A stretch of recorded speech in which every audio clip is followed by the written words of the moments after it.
coming in hot every week. We bring the truth when we speak.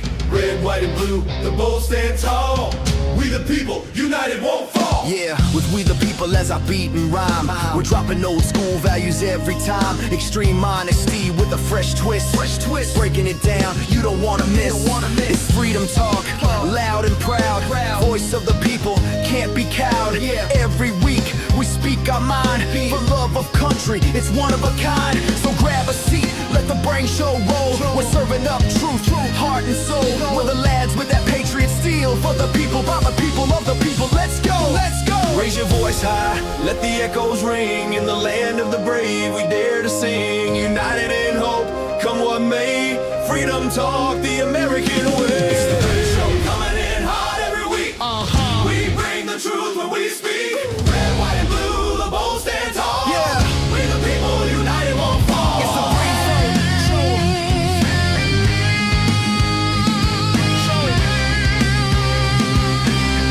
We the people, united won't fall. It's the BRANE Show. It's the BRANE Show.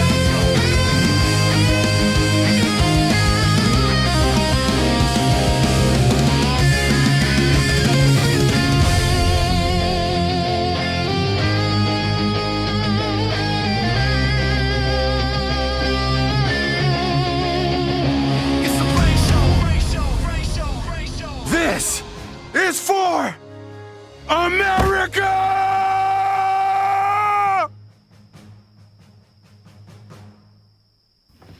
Shut the fuck up! Yep. All right. You know what the problem with Hollywood is? They make shit unbelievable, unremarkable shit. To those who can hear me, I say, do not despair. Will you fight? No! We will run! And we will live! Shame on you. This could be the greatest night of our lives. But you're gonna let it be the worst. And I guarantee a week won't go by in your life you won't regret walking out, letting them get the best of you. Well, I'm not going home. Day may come when the courage of men fails, but it is not this day. The line must be drawn here. This far, no farther. I'm not saying it's gonna be easy. You're gonna work harder than you ever worked before. I really do believe that together we can accomplish anything. Because we'll never stop learning and we'll never stop growing. Failure is not an option. That's how winning is done. Believe me when I say we can break this army here. It has made us brothers. I say to you, what every warrior has known since the beginning of time. You've got to get mad. I mean plumb mad dog mean. If you would be free men, then you must Fight to fulfill that promise. Let us Cut out their living guts. 1 inch at a time. And they will know what we can do! Let no man forget how menacing we are. We are lions. This is your time. Seize the day. Never surrender. Victory or death. So come on then! Take it! This is where we hold them. This is where we fight. All right, let's fly! My name is the Lord. When I Tell our enemies that they may take our lives, but they'll never take our Independence Day. You, the people, have the power to create machines, the power to create happiness. You, the people, have the power to make this life free and beautiful, to make this life a wonderful adventure. Then in the name of democracy, let us use that power. Let us all unite. Let us fight for a new world. We don't sleep to dream, we sleep to build stamina. Energy to do our thing, get your camera. This show is about to begin, so sit down and buckle it in. Let's go! My name is Brian, that is John. I can hear myself in the background. You are watching the BRANE Show. How you guys doing today? John, how you doing today, brother? I am doing great, mate, but I will start the show by saying it's taken a lot of Romulan ale over the last few days to get over what I have witnessed, okay? And we will be talking about it. Make no mistake, everybody. I think you're being a little hyperbolic when you say that. Let me turn my volume up. There you go. Just a little hyperbolic, a little bit. No, not a chance, man. Okay. So, thank you, Matt McGee, for starting off the Super Chats. Today is a special Super Chat day because First off, let me read Super Chat. He said, "Hello, gentlemen. I was almost late. I accidentally swallowed my comm badge and needed to see the doctor. Rest in peace, Star Trek." Well, you might become an admiral in Kurtzman Trek then. yeah, you'll be the captain of the ship soon. Well, speaking of Super Chats, we have a special Super Chat thing today where, assuming we can cover the shipping, what I'm going to do is the highest Super Chatter, and let me just get this on the screen, highest Super Chatter is going to get our grab bag. This is a new thing we're doing on Mixed Tees. It's about $30 with about $20 worth of shipping, and it comes with 3 random t-shirts. You select them, or hoodies. 3 random t-shirts. It's basically our overstock. So let's say, the Goonies shirts sold really well, but the Superman shirts did not. So you might get Superman stuff or Star Trek stuff or whatever we happen to have in the warehouse. And I'm just going to grab your size, throw it in a giant box, and send it your way. So the highest Super Chatter today will get the mystery grab bag, assuming we get enough Super Chats to at least cover the shipping. That said, thank you for being here today. Thank you for being subscribers. And thank you for being members. Some of you guys are members. If you want to become members, it's pretty simple. Hit the join button bottom left. Toward the end of the show, you'll see a timer come up and it'll say 10 minutes to members section. And that's when we go into the members section where we really get naughty. And in the members section, it's a special kind of thing where we get to interact with you guys, take our clothes off, and get real racist and weird. And it gets progressively worse from there. Everyone. Yeah, the stuff that we can't say on the public side of YouTube because all the snowflakes will start hitting the report button. We keep that for the members section. So if you want to report us, you gotta become a member. You gotta pay for it. Yeah, I'm sorry, guys. Shane is not here today. Shane is at a funeral, unfortunately, and he couldn't make it, but he did wish us well. And so today it's just me and John, and that means a little less politics today, a little more Star Trek. Now, here's really important. We're not going to be covering Star Trek every week. I know. Cue the sound effects. But don't worry. We got you covered. We're going to cover it this week, but next week, and every week after that until Academy ends, we'll be covering it on John's channel. Every Friday morning, a video will pop up of me and John talking about that week's episode. If you want to get to John's channel, it's pretty simple. Go to Sci-Fi Chronicles on YouTube. The link is in the description. And I will show you on screen here. He has a wonderful channel that we are doing some really cool stuff on, including, and some of you guys know, including our watch-alongs every Sunday. So tomorrow at noon, 12:30, my bad, 12:30, and there it is. Go subscribe to that channel, hit the alert button so you don't miss anything, and that's where we do the watch-alongs for Stargate, as Supernatural, and the Star Trek Academy reactions, reviews, general. We do it all for you. Complaint, just for you. Yeah. Okay. So what are we talking about? Yes, today we are talking about Starfleet Academy. There's some other things in the news too, and we'll get to it eventually. But we do want to kick it off hardcore with Starfleet Academy. And I want to highlight this. Christopher Heagley says, "I hate your review of Starfleet Academy. It almost makes me want to watch it." Okay, so I want to go into that real quick. You guys know me. I'm not a rage merchant. I just give you my honest opinion, straight up, no nonsense, unfiltered, uncensored, raw. Okay? So, there are people on YouTube, some of them are friends, so I'm not trying to talk trash, but a lot of their views come from hating things, and that's cool. There's a lot to hate. I've had my share of hate. I've said it before, I think Star Wars is absolutely done. I have no interest in anything Star Wars. When I heard the news that Kathleen Kennedy was out, I was like, too late, guys. Too little, too late. Yeah. Too late. You already screwed it up. You've already lost a hardcore Star Wars fan, someone who read every single extended universe book. I have every version of the VHSs. I have games. I've played every game. Huge. I mean, Force Unleashed and 1 and 2 are two of my favorite games of all time. Including the old games too, like TIE Fighter and X-Wing. Oh yeah. But the thing is, you ruined it. You You fed us slop, DEI, woke slop for so long that I just became apathetic. And then my apathy turned into just general dislike. And then that dislike turned into hate. And now I just pretty much dislike anything Star Wars related. And whenever I see a trailer or someone talking about it, I actually don't interact. Even my own buddies talk about, oh, look what happened to Star Wars. I don't care. I just don't care.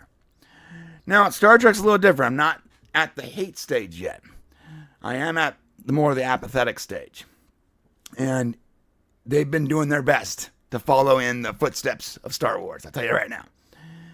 But the same people that just hate everything that comes out, I'm not like that. I look at it with more of a critical eye, and I see the things that you can like, and I see the things that you dislike. And there's plenty to dislike about Star Trek Academy, but let me get this off my chest right away. It's not as bad as Discovery or seasons 2 or 3 of Strange New Worlds. It's just not. And I think anyone telling you that is either really super tainted by Star Trek, or maybe they know that rage gets a little more views. And maybe if I want to be successful on YouTube, maybe I should be a little more angry all the time.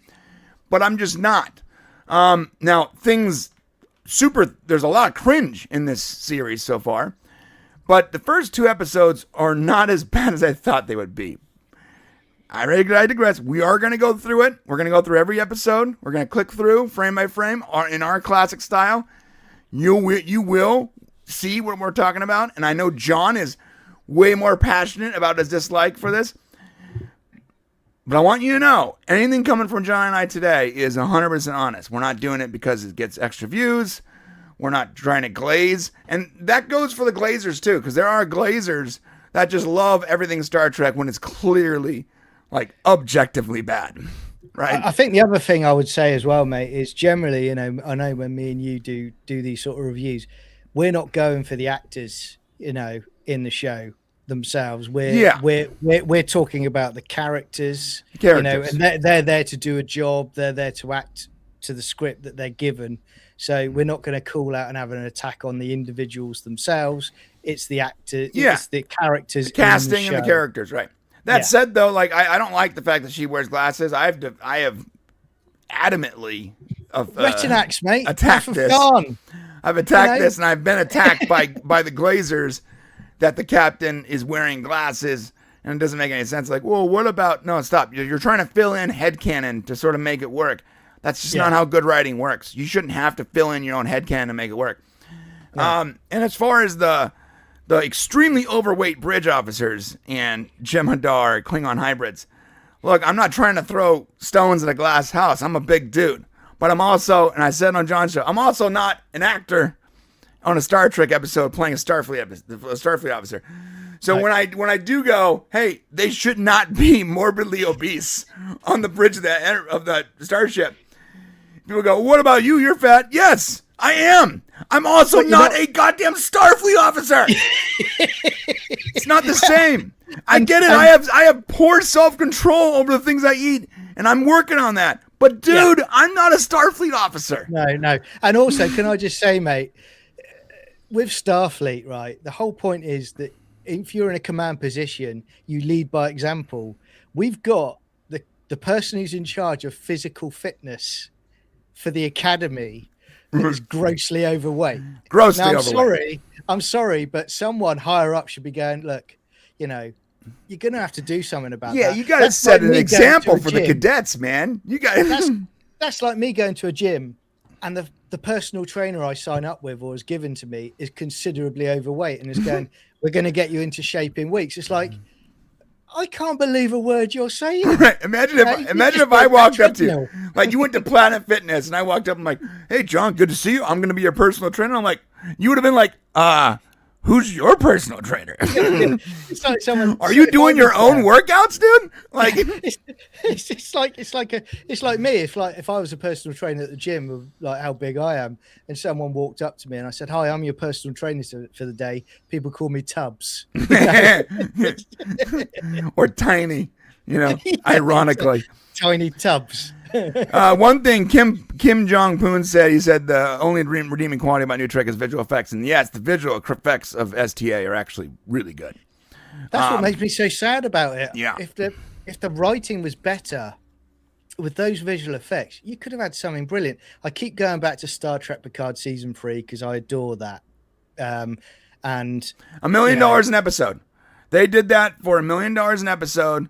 And yeah, they had to cut some corners. There was a lot of sets that were sort of in the same place. But you know what, dude?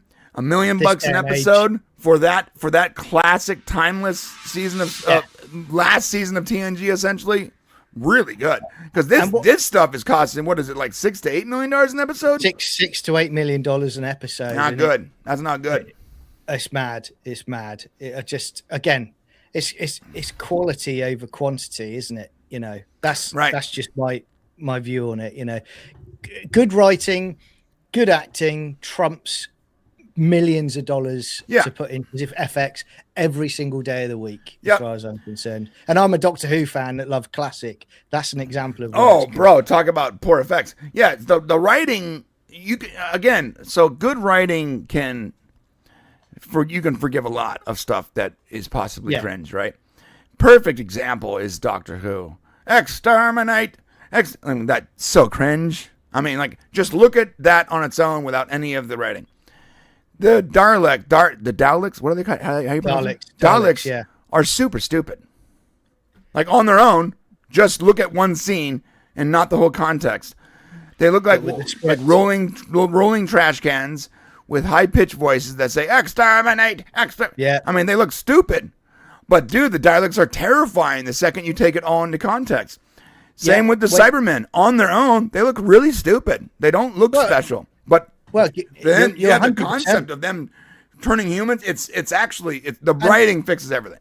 And exactly, the writing, the Daleks is an example. The writing is they're not robots. There's a mutated creature, small mutated creature inside that machine, right? Which makes it even better. Mm-hmm. But the acting alongside it is superb. And again, this is the little Sci-Fi struggles with. The actual Daleks are like little squid things mutants or whatever. With lead, yeah. So great stuff. A perfect example of how writing sort of you can forgive everything with good writing, right?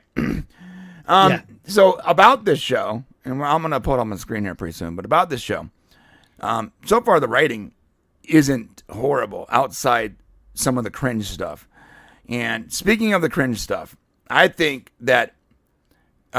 In the very beginning of this episode, and we'll talk about it I watched it again, John, just the first episode, and when she says it's reprehensible to take a child from his mother, I immediately cringed because that's just a objectively false statement. There are certainly times that a child should be removed from abusive parents, like when they're criminals and murderers, that kind of stuff. And you hate to see it happen, but it's not like she was the cause of it. She did not cause that trouble. The mother and her poor situation made her situation poorer. And she knew what she was getting into, though. Right. I mean, I'm sorry, but where she's trying to make it out, the mother at the beginning is, don't trust them, don't trust them. She was desperate. Yeah, I get that. But there's no doubt in my mind she knew that guy was a pirate. She knew he was a pirate. I mean, you just got to look at him, for crying out loud, and you think, yeah, there's something off about this guy, Right. But I need food. I'm desperate. I'll do what he wants me to do. And I sort of get the whole, like, I need food thing to live. You'd be surprised what people would do when they're hungry. And I think it's probably morally okay for you to steal food if you're starving. Sorry to say. I think it is. Speaking of Star Trek Academy. Notice I'm on Paramount Plus right now. This is where Star Trek lives, right? I don't see a single advert for Star Trek Academy. It doesn't have it in my next watch, even though I've watched every Star Trek. Mate? The Burn got it. Keep watching. I don't even remember watching that. It's not even on my keep watching, and I literally watched it yesterday. Top searches. Like, it's not on my list. I don't understand. Are you not promoting your own show? And on that topic... They did release the first episode onto YouTube and live, and it had less viewers than Nerdrotic got, by just putting a static live stream of Spock figurine sitting on an empty chair. So that's not a good sign. I think that Star Trek has a long way to go to sort of fix the audience's disapproval. You know, they just don't respect the series. Now, on that note, it's entirely possible to get back into the right space, but that's going to require you to retcon and sort of ignore things that were just super stupid and cringe, like the burn, and how the burn is dumb. The burn is objectively stupid. It's just so stupid. It makes no sense. It feels like they started writing that Discovery with the burn, and they needed a way to make the Discovery ship more special and sort of like dismantle Starfleet, so they didn't just go into the future and immediately be in an active Starfleet universe. And they came up with the burn, and I don't think they actually knew what the burn was until they were halfway through the season, and they would go to write this thing, and they're like, well, how do we explain this scientifically? And they went to like a Kelpian, a child throwing a tantrum, and that was the worst possible decision you could have made. It's so bad. And the fact that this show is built on that rotten core of Discovery, and it has to address the burn, and it has to talk about the burn, immediately handicaps it, and makes it so it can't really operate on its own, because it's tainted by this really horrible, rotten idea of the burn itself. Well, the thing is, mate, you know, as we were talking about the other day, they don't even follow their own rules. They're selective of the burn when they need it, and then they just delete it when it's not required. Because in the beginning of this episode 1, she talks to the young Caleb about the fact one day I'll take you to see the school on Bajor, because she's talking about she'll take him there. Right. Now, this is set during the burn, so you can't travel to other systems. So how does she get to Bajor? The only way that I can get it into my head is thinking the planet they're on is in the Bajoran system. But again, where we've talked about before, all you had to have was a quick line to say, you know, or at the bottom of the screen when they're advertising the planet in the sandstorm, Bajoran system. That gets rid of it straight away. But right. Again, right now in my head, I'm like, you're ignoring the burn now, but you've just described it at the beginning of the episode. It's very bizarre. I think another thing that the show suffers from is the only fans, the writers clearly, like, they're really only fans of whatever DS9 did. And you can see a lot of DS9 DNA that they're trying to sort of inject into the show. And I don't really get it. I understand people like DS9. Like I like DS9. I love DS9. It's certainly not my favorite. It's not the worst, obviously, but it's not my favorite. I like the shows where they were flying a ship and you know, exploring the universe. DS9 felt like a different kind of show, and it worked for itself, but it wasn't my favorite.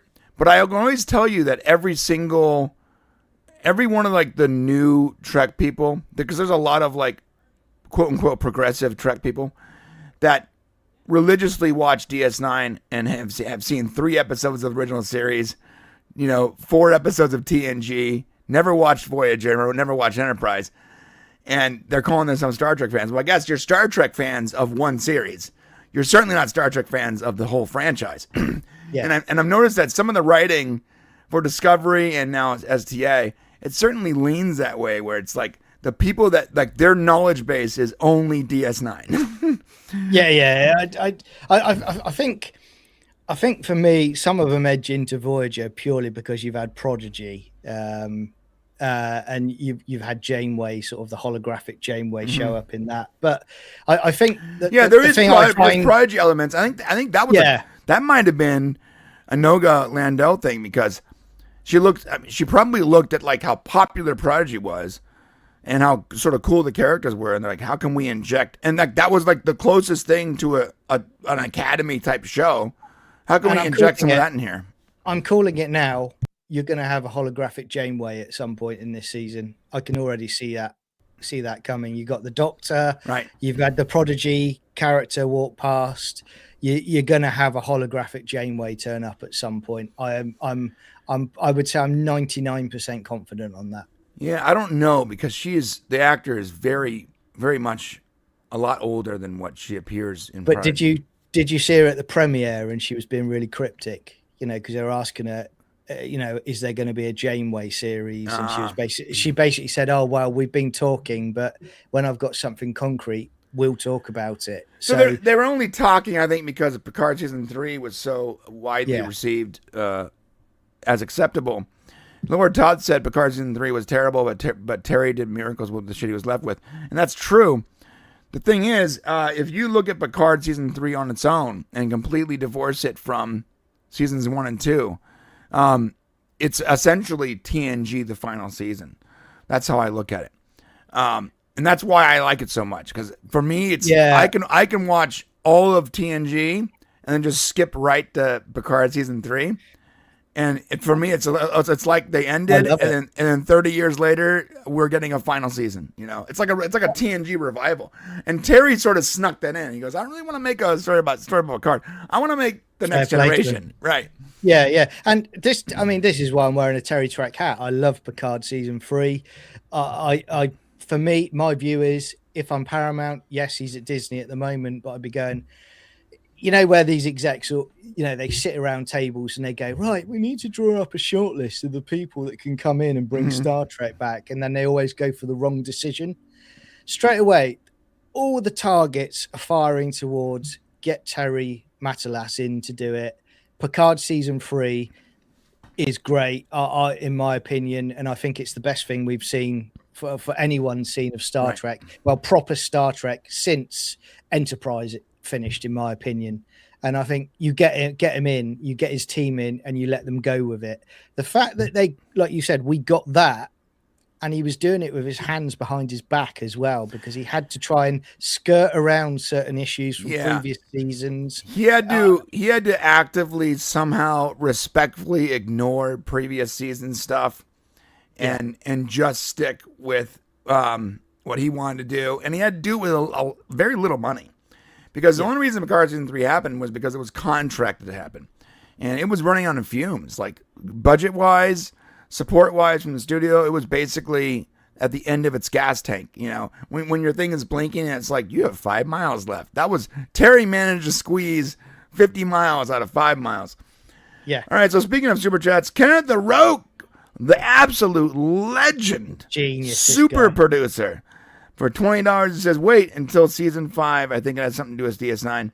Now, I do have access to the screeners, and I was like, I'm not going to watch them because, like, the best thing about new Star Trek is the visual effects, and these screeners are in, like, 720p. And it's not even 720p because there's big old thick bars in the top and bottom, letterbox bars. So I'm, like, watching, like 680 resolution, and it just sort of sucks, bro.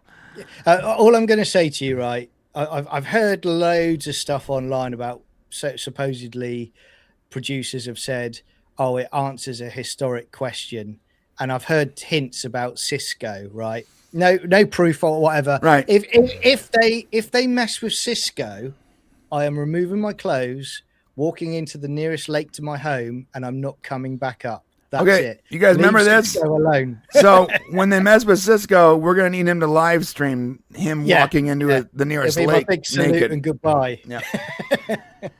Because they're definitely going to mess with Cisco. So just so you know, I hope you just didn't write a check that your butt can't cash, bro. I think I have, mate, quite frankly. Yeah, I think you have too. Matthew McGee for $5. I can't tell you the name of any of the officers on the bridge. None of them are memorable. I can hardly remember the name of the Chancellor.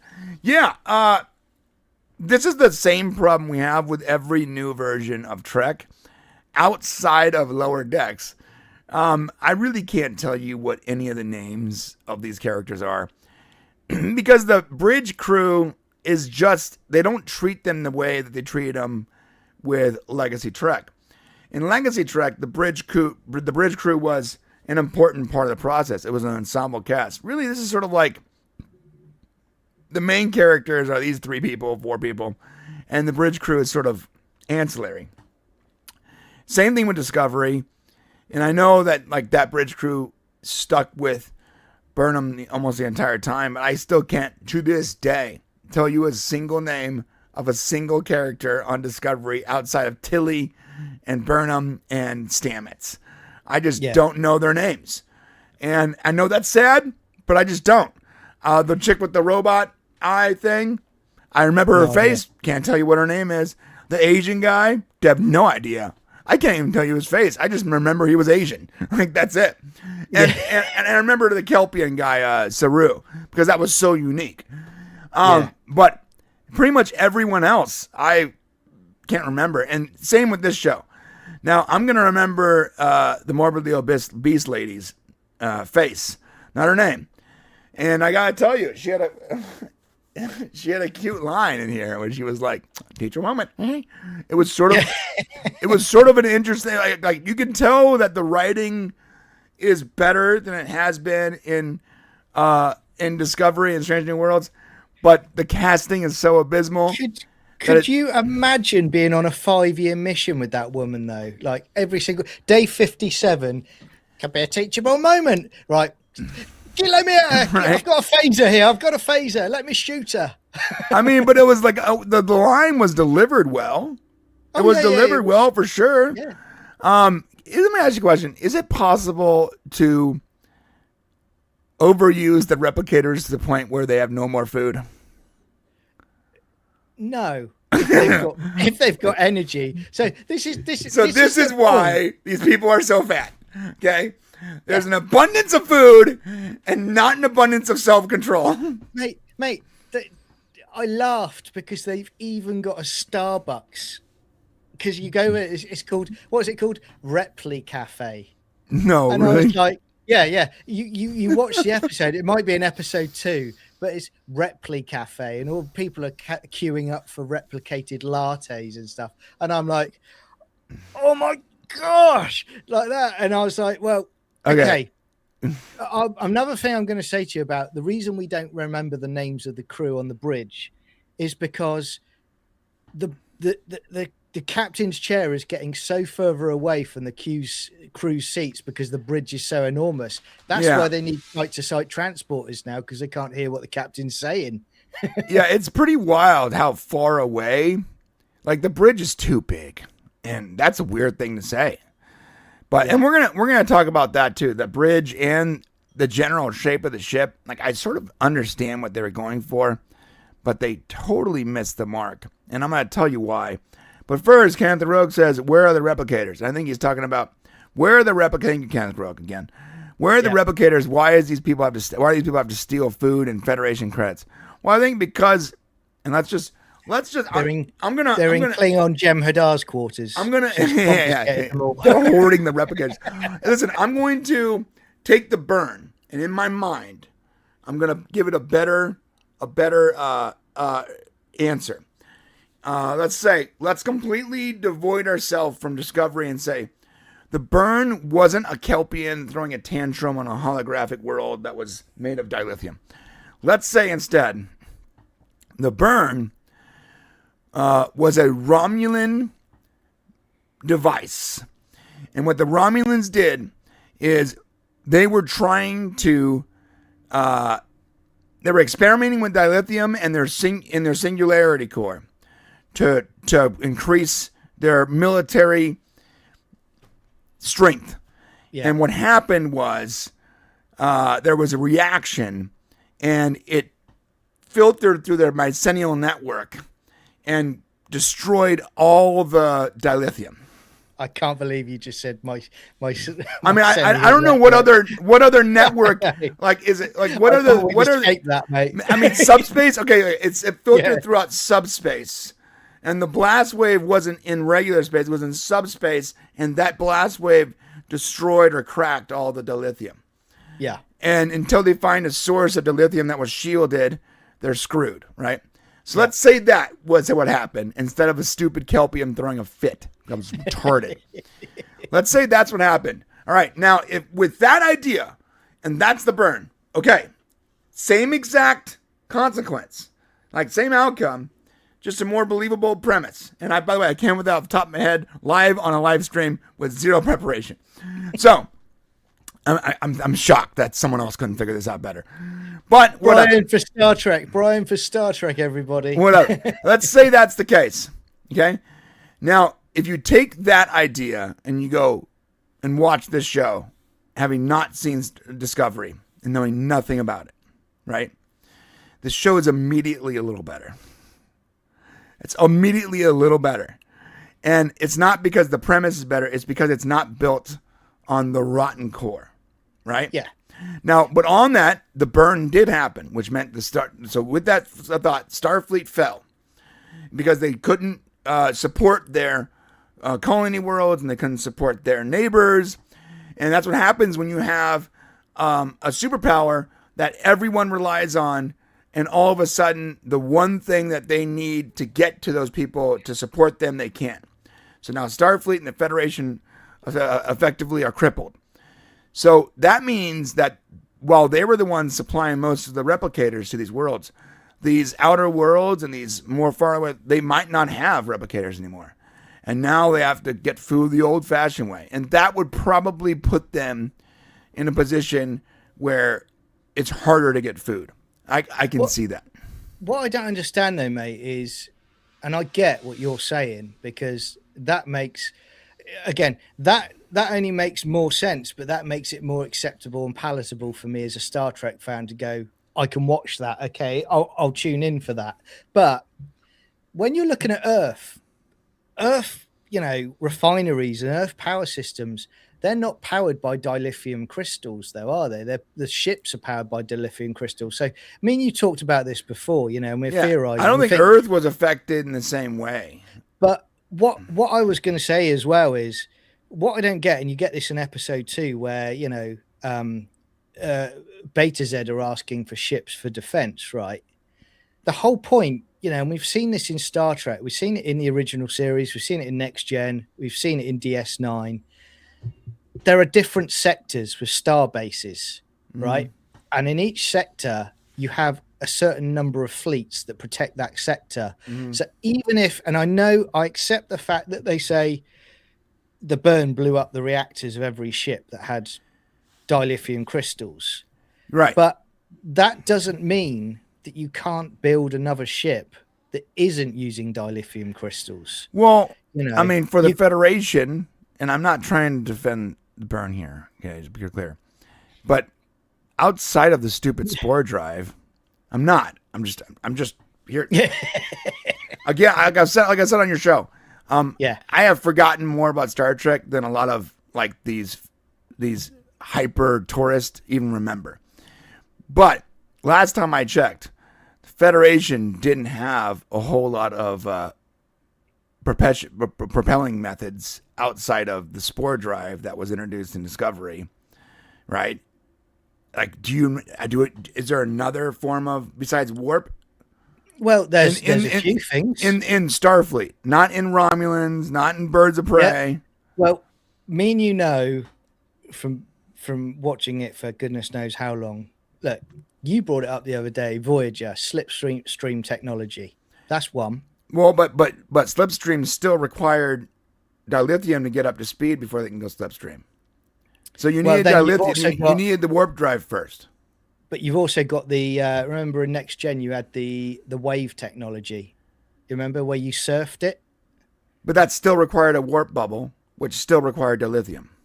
No, that wasn't a warp bubble. Yeah, they surfed the warp bubble. They switched it on, and it started it, and then they did it. That wasn't warp though, was it? That was. I'm pretty sure that was a warp wasn't bubble. Using their engine. That was just they turned it on, and you rode the wave, and it got out of control, didn't it? And that was where I think the Federation was so reliant on dilithium and warp because it was so stable in such a big part of the universe that I don't know if they went and discovered other forms of. As they're saying in the chat, it's the Soliton wave, and that's the one. And yeah, they didn't need to use warp for it. It was an experimental test. That yes, I thought they needed the warp field. No, I think they needed impulse and then they were in the path of it, and then it was meant to take them to their destination, but it sped up and it got out of control. So they had to find a way to stop it before it hit a planet, I think, from memory. But the other thing I was going to say, me and you have talked about, even if we put these aside, guys, like the Soliton Wave is an advanced, more efficient warp drive system. It's still required dilithium. So, and the slipstrive required dilithium because you had to get the speed before you could even use slipstrive. So, look, I don't think that they were. Sorry, I just looked up. I'm not trying to rain on your parade. I get what you're saying, but imagine if the United States or the world, right, the whole world, we rely on petroleum, right, in everything.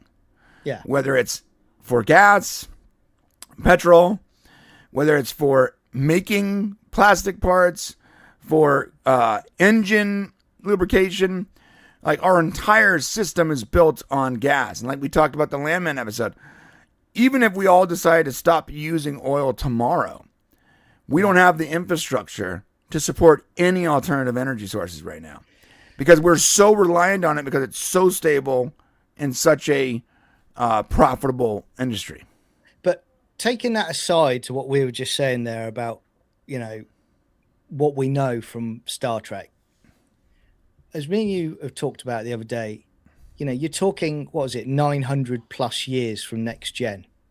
Now, in that time, you're telling me that nobody came up with a new power source for ships that wasn't dilithium crystals.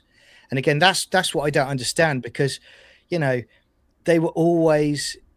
was always something in the show where there was someone experimenting with the next thing, that was it. There was something else coming. A lot of it was based on warp, right? A lot of it was. Like I'm looking at the Soliton Wave right now. It says advanced warp drive, sub-propagating stable wave of energy, great wave of trend. Travels at a constant speed without dissipating, inspired by real world physics. Okay, so real world physics, which is super rad. By the way, whoever wrote that, brilliant. Good job. It creates a localized, coherent bubble of vortex energy that propels it. The only bubble I know about is the warp bubble, which uses dilithium. Yeah, because I need to go back and watch that episode. Yeah, I had to watch it. It's been a long time. Yeah, it's been a while. But maybe you're right. Maybe I'm tripping, and maybe they had that and they just forgot about it because of bad writing. But it's like they always had, in Starfleet, they always had the engineers. We see in Voyager at the end of Voyager, you've got Barclays working on technology to bring Voyager home and new propulsion systems. Granted, that's dilithium based, but don't forget we had Voyager, where Voyager was effectively retrofitted with Borg tech back then. So that's Voyager era. That wasn't dilithium. Yeah, so that was. And requires something called. I'm looking it up right now. It requires something called Benamite crystals, which have an exceptionally short half-life, and they're even more rare than dilithium. So you could use it. They probably could have used it. Maybe they use it. Maybe I don't know. I don't know, dude. But what exactly? Yeah, but this is what I love. You know what this is, mate. This is what I like. The singularity. By the way, the singularity drive is like outside of any of our nerd arguments. The singularity drive is one we can all agree that was the thing that didn't require dilithium, and the Romulans had it for like hundreds and hundreds of years. Yeah, I'm shocked that there's no bird of praise that had been captured that they didn't reverse engineer that. The first thing I would have done if I was the Federation, and all of my dilithium was exploding or becoming inert, I'd be like, all right, guys, pull up the files on the thousands of birds of praise that we have effectively stolen over the last 700 years, and let's get those things working. Let's get that, because they've been using this since Enterprise. They were using singularity drives since Enterprise. At that point, you're talking about 1,000 years. There's no way that the singularity drive wasn't a thing. Do you know what as well, mate? Do you know what I like about us doing this tonight? This is like old school. I love it because this is what we used to do all the time. We used to debate about stuff within show and lore. And guys, all I of could that. be wrong. Again, I haven't seen the episode about the soul whatever drive for the soliton wave for a long time. I always assume that it used the warp bubble, and that requires but I could be wrong. Yeah. And the trans warp hub, that was a thing too. But then, didn't you need trans warp hubs? I never understood. How did you even know where they were? There was something about the trans warp hub that I didn't like very much. What I didn't understand about trans warp is, you're right, because it's talked about later on as being, advanced tech, but it came up in Search for Spock. That was the first time you heard trans warp with the Excelsior. Right. So I was like, I always thought in my head, when I heard trans warp, I just thought it was a faster version of warp drive. That's all I saw it as when growing up as a kid. But this is great. I love all of this, stuff. But they should have had us in the room. Just so that's the problem, though, right? So yeah, the problem is that they don't have actual fans of the show in their writing the show. Yeah. And like I said, and I'm not trying to diss anyone like DS9. I'm not saying, but it seems like the only Star Trek these Discovery and STA writers have seen are essentially DS9, because like there's so much DS9 DNA in all these, but not in the good way. It's like it doesn't like they're trying to inject it in there. And the Prodigy stuff I feel was added as member berries. Like it's not gonna 100%. Just like they put in the the droid that Data defends from Next Gen. I'm forgetting the name. Always forget its name. Yeah, but that was a cool character also in Lower Decks. Yeah. So I think it became like a fan favorite. Sentient, didn't they? When they were doing the particle. That's it was called like Trash Can or something like that. What was it called? That's another thing, isn't it? Waste basket or something. Yeah. And that was another power source, the particle fountain they were experimenting on in that episode. That was going to be another thing, wasn't it? But didn't the Prodigy also have like a proto star or something like that? I forgot. There was something special about that too. I don't know. Here's the deal. But let's just go. I like my burn theory. But let's do what that old Yorkshire geek said. Let's say the Kelpian kid. Let's just easily fix the burn. The Kelpian kid was half Q, and when he threw a tantrum, it blew up all the dilithium. Okay, that is the easiest possible way to explain that stupid event. Okay, but if you do that, then the Federation, and let's also try to fix it and go. Okay, now the Federation lost their lithium, and they couldn't figure out how to make the singularity drive work. And the exceptional engineers that worked on the Soliton wave. Exocomp. That's what they were called. Exocomp. Yeah. The Soliton wave, they weren't around no more. And there was only hints to it. And they were trying to figure it out, but they couldn't. And maybe they had grown so complacent with warp that they weren't looking at other forms of propulsion. Right. Okay. Let's just quickly try to fix that. Put all that aside. Now the burn. Now you put this STA into a universe that's far in the future where the burn happened, but then the Discovery time traveled and using its really weird mycelial network spore drive managed to save the Federation and get rid of the Kelpian and find a huge deposit of dilithium so they can go back to their old warp drive ways. Now, here we are. If you buy all that, STA, and completely and ignore the rotten core, it's not horrible outside the bad casting and some of the cringe dialogue.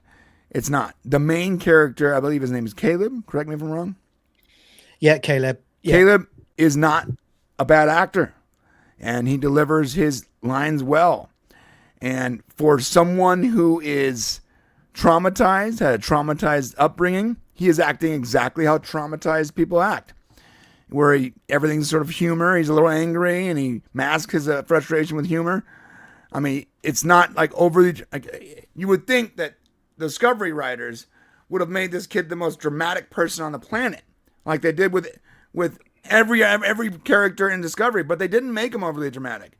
He actually has an air of masculinity to him, and he's clearly capable, which is not how we've painted characters before.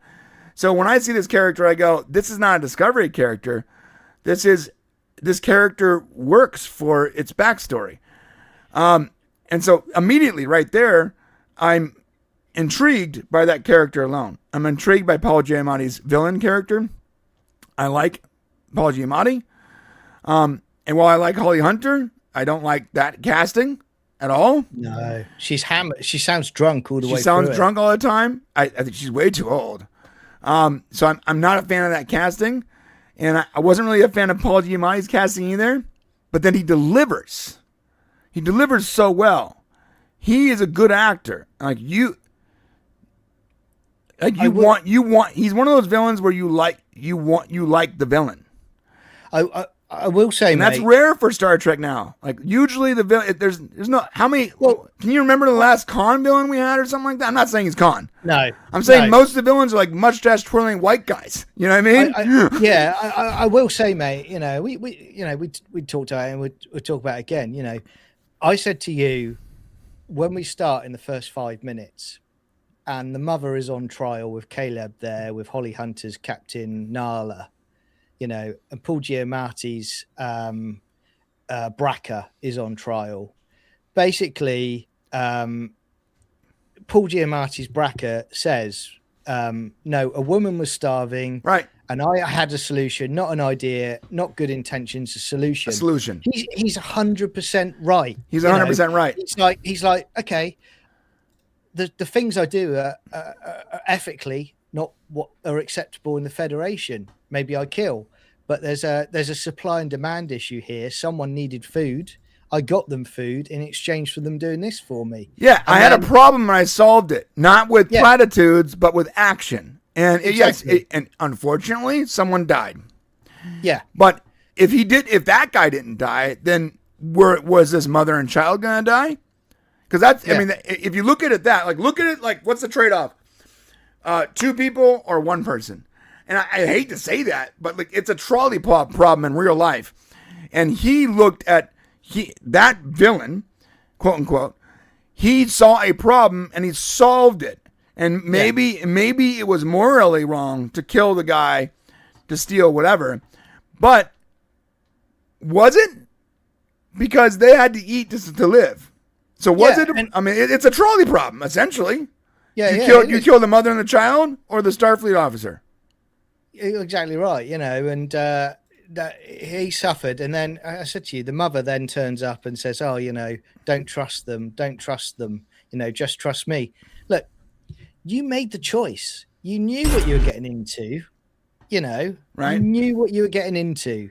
So the fact that you've been separated from your child and the nonsense that Holly Hunter's Nala says on Bajor about she left Starfleet and she won't take the academy because she broke a mother and a child up. That's stupid. That's absolute nonsense because the mother made the choice, not the Federation. The mother made the choice. And again, you know, that's like the equivalent of me of a drunk driver sort of driving his car into a wall, hitting my wall at my house. And then I call the police arrest him and he goes to prison. I go, I got to move away from here, move to another country, and I've got to quit my job because what I did was unacceptable. I separated him from his family. No, he separated himself from his family by drunk driving. Right. So, and that's why I told you before. Yeah.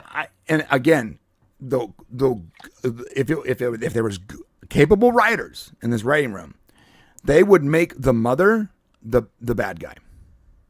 Yeah.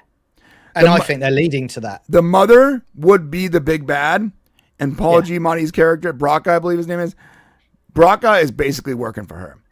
Like the bad guy would not be the big loud, you know, half Klingon white dude.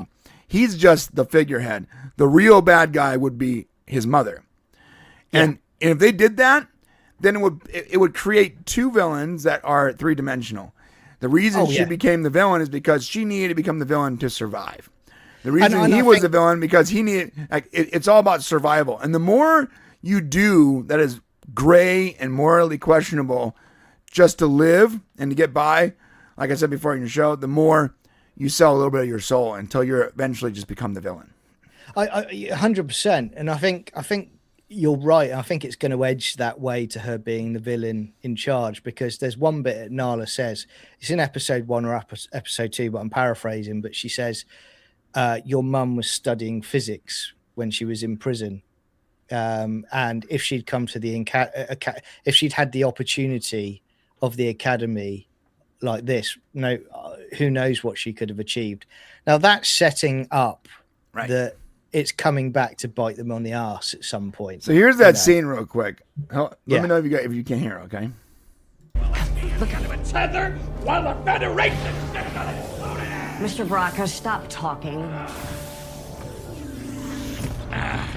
Paul Giamatti does deliver here, and I know I know for all the Star Trek fans I'm supposed to hate this, but I don't hate this. I don't. Paul Giamatti delivers the hell out of these lines.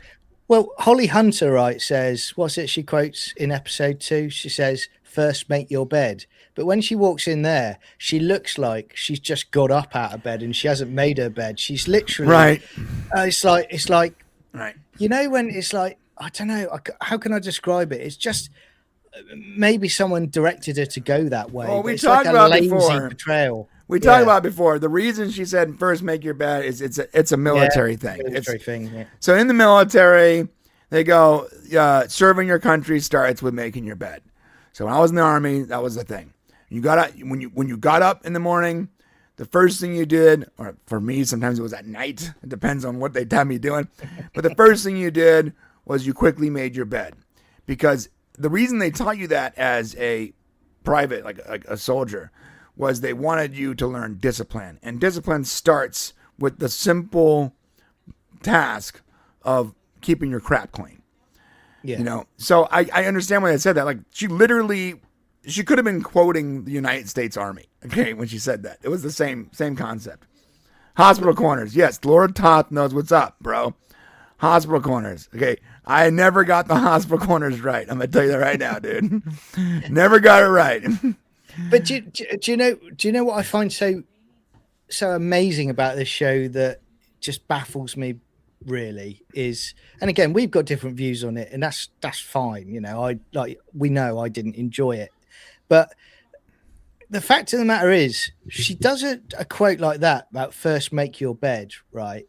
But it's the caliber of the cadets that they're accepting into the academy that's my main problem. Yeah, I think they're accepting everyone. I think they're accepting anyone that is like remotely capable because they've been gone for so long. I think that what this is about is not about getting the best anymore.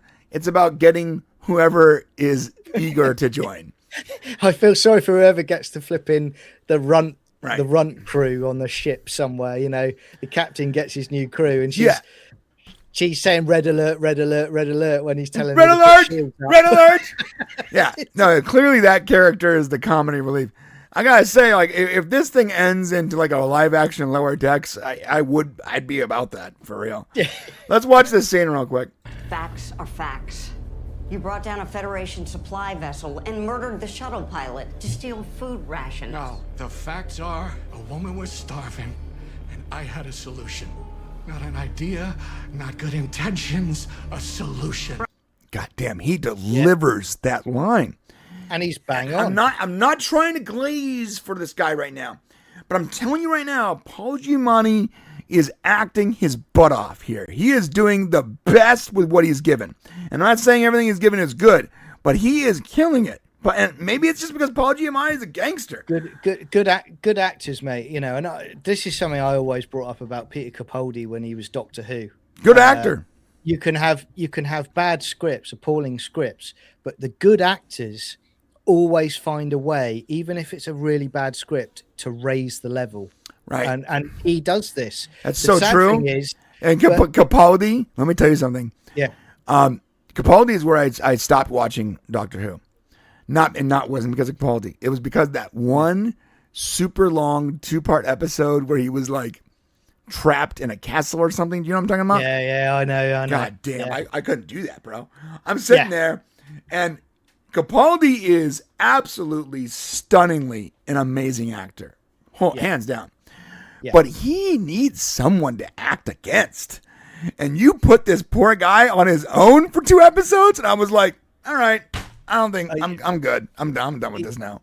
He is great. And again, you know, going back to Paul Giamatti, I mean, for me, right, Paul Giamatti is the best in these 2 episodes combined. 100%. He's in the first one. Below that is Robert Picardo. He's the second on. And we're going to get to that. We're going to get to Picardo too, because there's good Picardo scenes.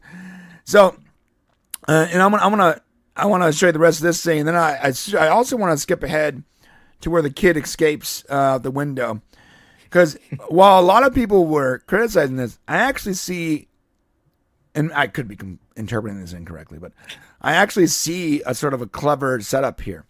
So let me finish this thing. Raka, shut up. You turned a woman desperate to feed her child into your accomplice, and now an officer's dead. The 12th this year. Look at he's so good. He's so good. Like that smug shrug. It's great, bro. I know I'm supposed to hate this, but I don't hate it, bro. And the fact that it's opening with this, you know, the first 5 minutes, I'm like, I went from someone who was completely apathetic to this show to being like, oh, okay. All right. I think for me, it was very smart of them to top load this series with Giamatti. I gotta say, very smart, because the people that are only watching because they got to review it are like, no, I don't mind this. There are lots of things in these 2 episodes, and I'm like, as a Star Trek fan, I'm like critical of, and I'm like, is why I don't like it. But it's not because of Paul Giamatti. No, and it's not because of Caleb either. About it. It's not because of Caleb either.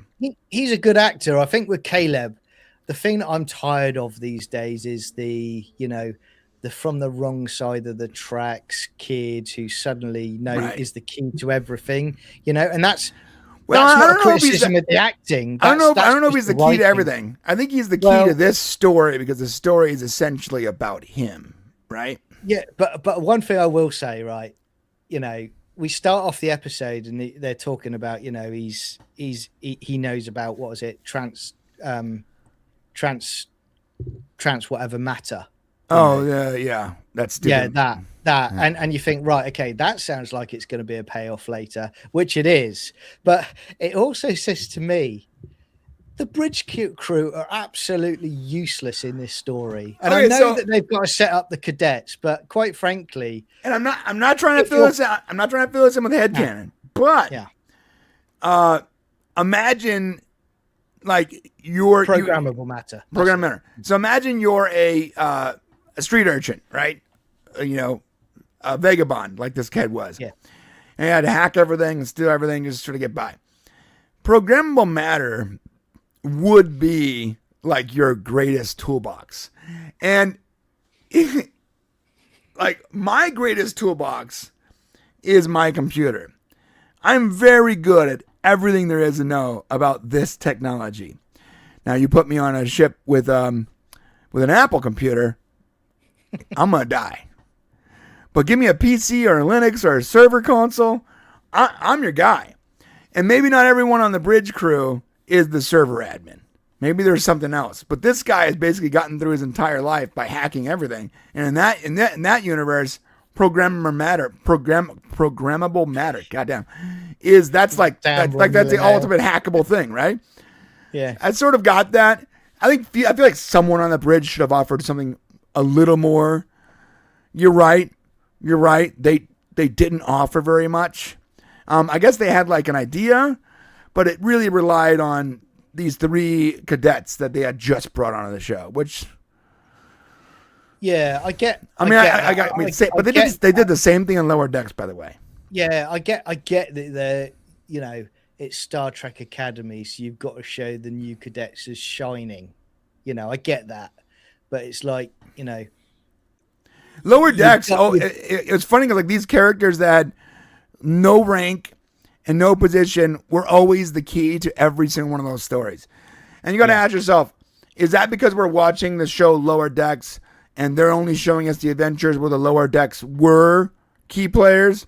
Maybe there's plenty of adventures between those adventures that had nothing to do with them, where they were just cleaning out the cum filters out of the out of the holodecks.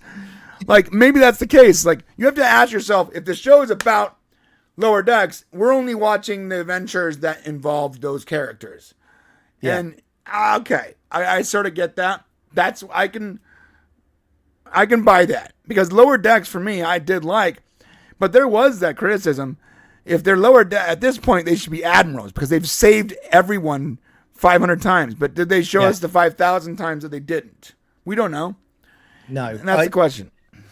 I will say as well, I do think it's a strategic flaw to make your academy a ship that is bringing all your cadets to Earth, because as we see, there's an example, the academy is attacked in space. Right. So therefore, if you suddenly lose your academy, you've lost the bulk of your recruits. You know, that's now is the academy, but is the academy in space, or is it still in San Francisco and they have the it's ability? Landed now. It's landed in San Francisco now, but it starts off they're traveling to Earth.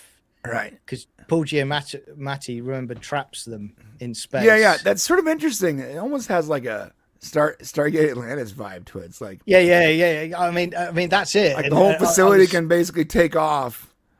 I mean, I thought that sort of cool, but I see like the tactical issue here.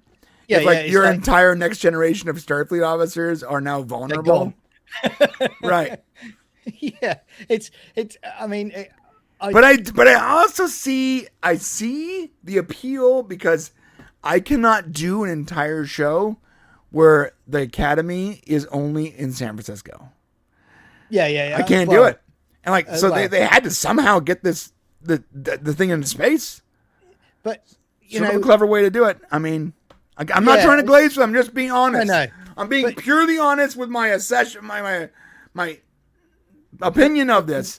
And like, I see the problem, but I also see that it might have been a solution for writing to get them into adventures that we wanted to watch. But from going back to like Star Trek Next Generation, you know, you have it in season 1 where Wesley goes to the nearest star base to do his tests for Starfleet Academy. Mm-hmm. So they have the cadets trained, they do the tests at different bases, because we see that, you know, and he has to do the facing his fear and all of that, you know. Right. Then they go to the academy. So one thing that I think we might agree on is the fact, look, the Federation has existed for 900 odd years, yeah? Right. Okay. And this flipping burn happens, so they throw out of the window all of their beliefs about the Federation for 134 years when they've been around for over 900 years. Why would you do that? I think that it was probably taken over by more isolationist, tribalistic people that thought, look, we can't save the universe. But we need to deal with Earth, and so that's when you get the War Academy. It was probably like, look how fast entire cultures shift over time when tragedy happens. I'm not going to get into the politics of this, but like, let me just go full screen for this, so I'm not putting Paul Giamatti in the crosshairs. Yeah. You remember the COOF? It's a code word. Like, I don't know if I'm allowed to use the right word for this, but that thing that happened in 2019 where best not to. Yeah. People got a really bad version of the flu. You guys remember that? So I'm going to call it the COOF, because last time I said the actual word, the entire stream was limited and we almost got a strike. So you remember when the COOF happened? You see how quickly very weak-minded people were willing to give bad actors complete control over their lives instantaneously, because they thought, or they felt, or they were told that their lives were in danger. You remember that? Yeah. A lot of weak-minded people, and most people are weak-minded. I'm sorry to say. Maybe you're watching right now and you're not. That's great. I'm glad. But there's a lot of people out there that have some real NPC energy, dude. They're not the main characters of their own story. Like, they're barely getting through life as someone else's extra in their movie. And when they're told that you need to give up your opinions, freedoms, and the things that make you unique because your life is in danger, and they immediately not only succumb to that authority, but then start downloading apps to report their neighbors and their friends who are more strong-willed and didn't want to succumb to that, I'll call it fascist authority. That had just happened. Like, that just happened. We just lived through that. And now we're getting a little farther away from that, and we're able to see how insane and ridiculous it was. I guarantee you, there are still people out there in their closed cars wearing face masks and face shields. There are still people out there pouring hand sanitizer all over their body and wearing booties and social distancing. And I'm not saying those are bad things to do. I mean, hey, if you're sick, do that. But I'm saying that there are still people out there that, even with all the information we have now, even after the fact, even in hindsight, they are not willing to give up on their absurd opinions that they gave away their freedoms willingly because they felt threatened.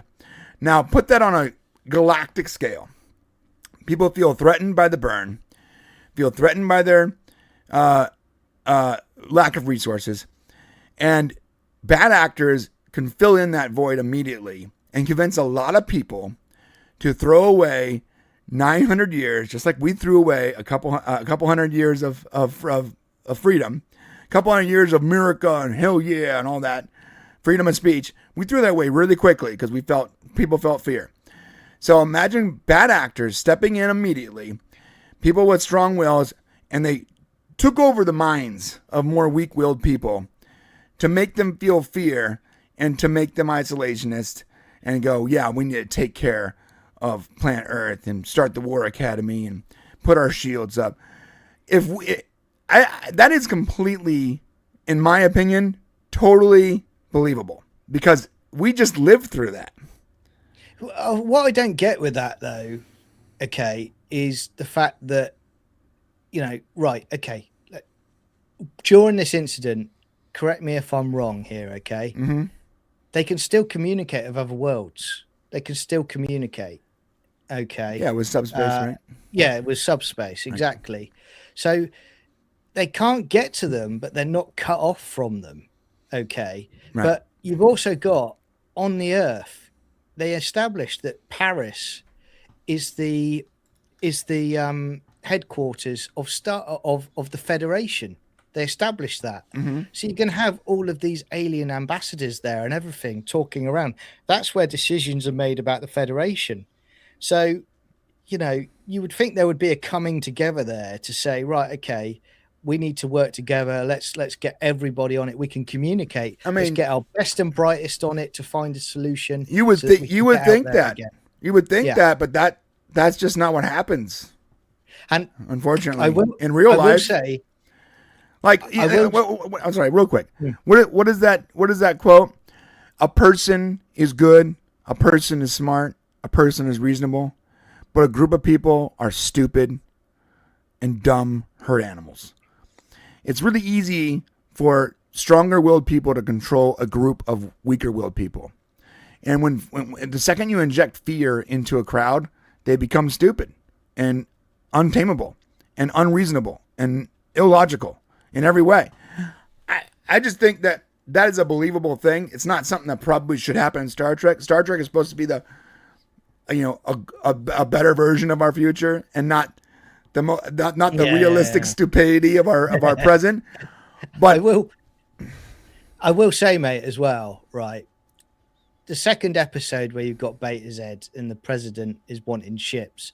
Mm-hmm. Now, I get where he's coming from. I would be a little bit pissed off if I turned up and above Earth, they show it at the end of episode 1. You've literally got 3 star bases, shed loads of ships everywhere. And you're like, if I was the president of Beta Z, I'd be going, hang on a minute. You know, we've been fighting this flipping faction here that's been attacking us. You lot, you've got a wall of ships. Right. Well, we're gonna get to that. Let's finish episode 1. Okay. So real quick, let's go super chats because I gotta remember to do this. Yeah. Kenneth the Rogue for $5. Thank you, my super producer. He says, all moments are teachable moments. It's true. You're not wrong. And that wasn't a bad line, even if it came out of a morbidly obese person. Time. Yeah.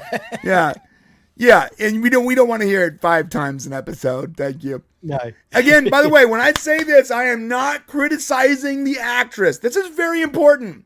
I am also a big-boned, heavy-set, handsome fat guy. However, and I'll say it again, I'm also not on the bridge crew and a Starfleet officer. So I'm not criticizing the actress. I don't know if she's a thyroid condition or if she's just fat. Maybe she likes food. Go, do your thing, bro. But it doesn't make sense casting-wise. Maybe her abilities are fine, but she does not look the part. No. And there's nothing wrong with saying that. Portion control is a teachable moment. No more cake. No. All right. You imagine using the site-to-site transporter. Like every time she gets close to the cake, you beam it to another area. She's like running around. Yeah, that's your cardio for today, love. All right. All right. Danny the Dork Knight for $5. I'm sure it's no surprise to you, Brian, but I actually like these first 2 episodes and can't wait to see the next one. Happy New Year, by the way. Happy New Year, Danny. And I'm sure it's been clear. I didn't hate these first 2 episodes. I think the first episode was better than the second. And there's plenty in it I didn't like. But there's enough in it that I liked that I'm looking forward to the next episode. And by the way, I haven't looked forward to a Star Trek episode in a long time. So that is actually a huge win. I know it's a low bar. We're on a real low bar here. But I'm just being honest. That low bar has been met for now. And there's plenty to make fun of and criticize, but the low bar has been met, and I will look forward to watching the next episode. Yeah. And it might be because I do like the main character. I think he's legit a good actor. That's shocking to me. I like Paul Giamatti as the bad guy. Great actor. Like excellent actor, actually. Robert Picardo is right, and we're going to get to that too. Robert Picardo is right back as the Doctor, and it feels like the Doctor. Now, I have questions about the photonic thing and the mobile emitter. We'll get to that, but super chats first. Matthew McGee, in the second episode, the A story and B story should have been swapped. Yes. They spent too much time on the Gen Alpha love story and not enough time on the Beta Z Federation diplomacy session. That is true. I think what they were trying to do with that in the second episode is they were trying to combine them in a way, and I think they failed here. They wanted to combine them in a way that made his connection to the Betazoid superhero a big part of why Beta Z joins. They're better together. Yeah. Right. And that's what they were trying to do. I think they failed, but that's what they were trying to do. And so you're right. They should have been swapped.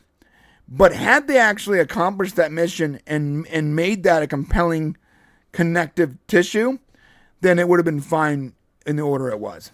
But they didn't. Yeah.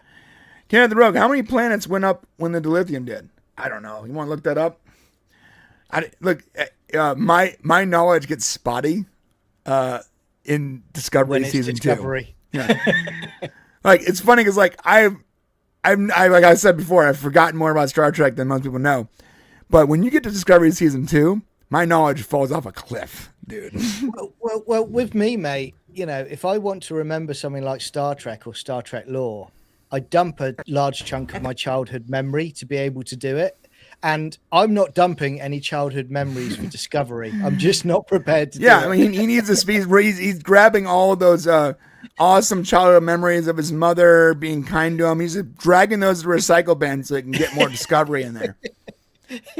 How many planets went up in the burn? I'm gonna ask Shane. Yeah. Shane will respond back going, I'm not watching that shit. Oh no planets exploded or whatever. So that's what I mean. Then again, so they were cut off because of isolation disarray. So no actual planets were lost. So they weren't using dilithium crystals on those planets then. Not quite this. Yeah.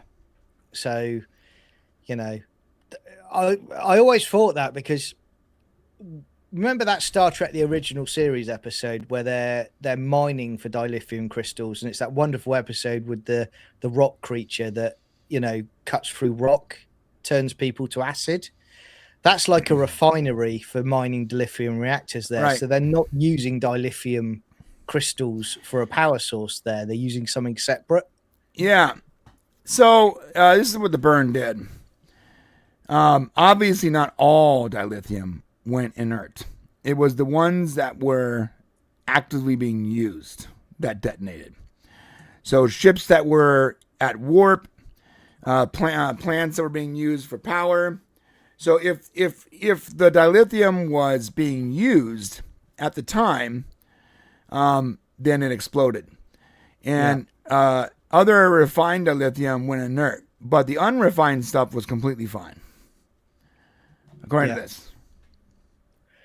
So the unrefined stuff then, see, this is why it doesn't make any sense. So the unrefined stuff, they still have it.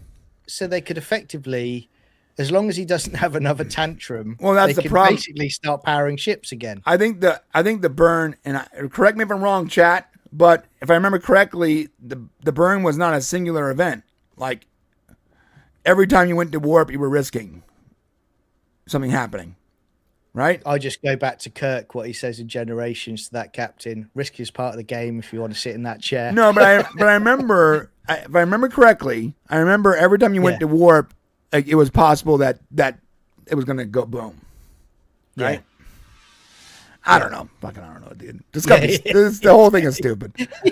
Sorry, it's stupid. It is. So I'm gonna stop trying to talk about Discovery. Yeah. Marks, remember for 5 months. Thank you, Marks. Appreciate it, man. Picardo is being an obtuse dillhole on X to fans of the franchise. Yeah. Can I give you guys some healthy advice? If you like a show and the actor that's in a show, do not follow that actor on any social media. Most actors, and I've known a lot of actors.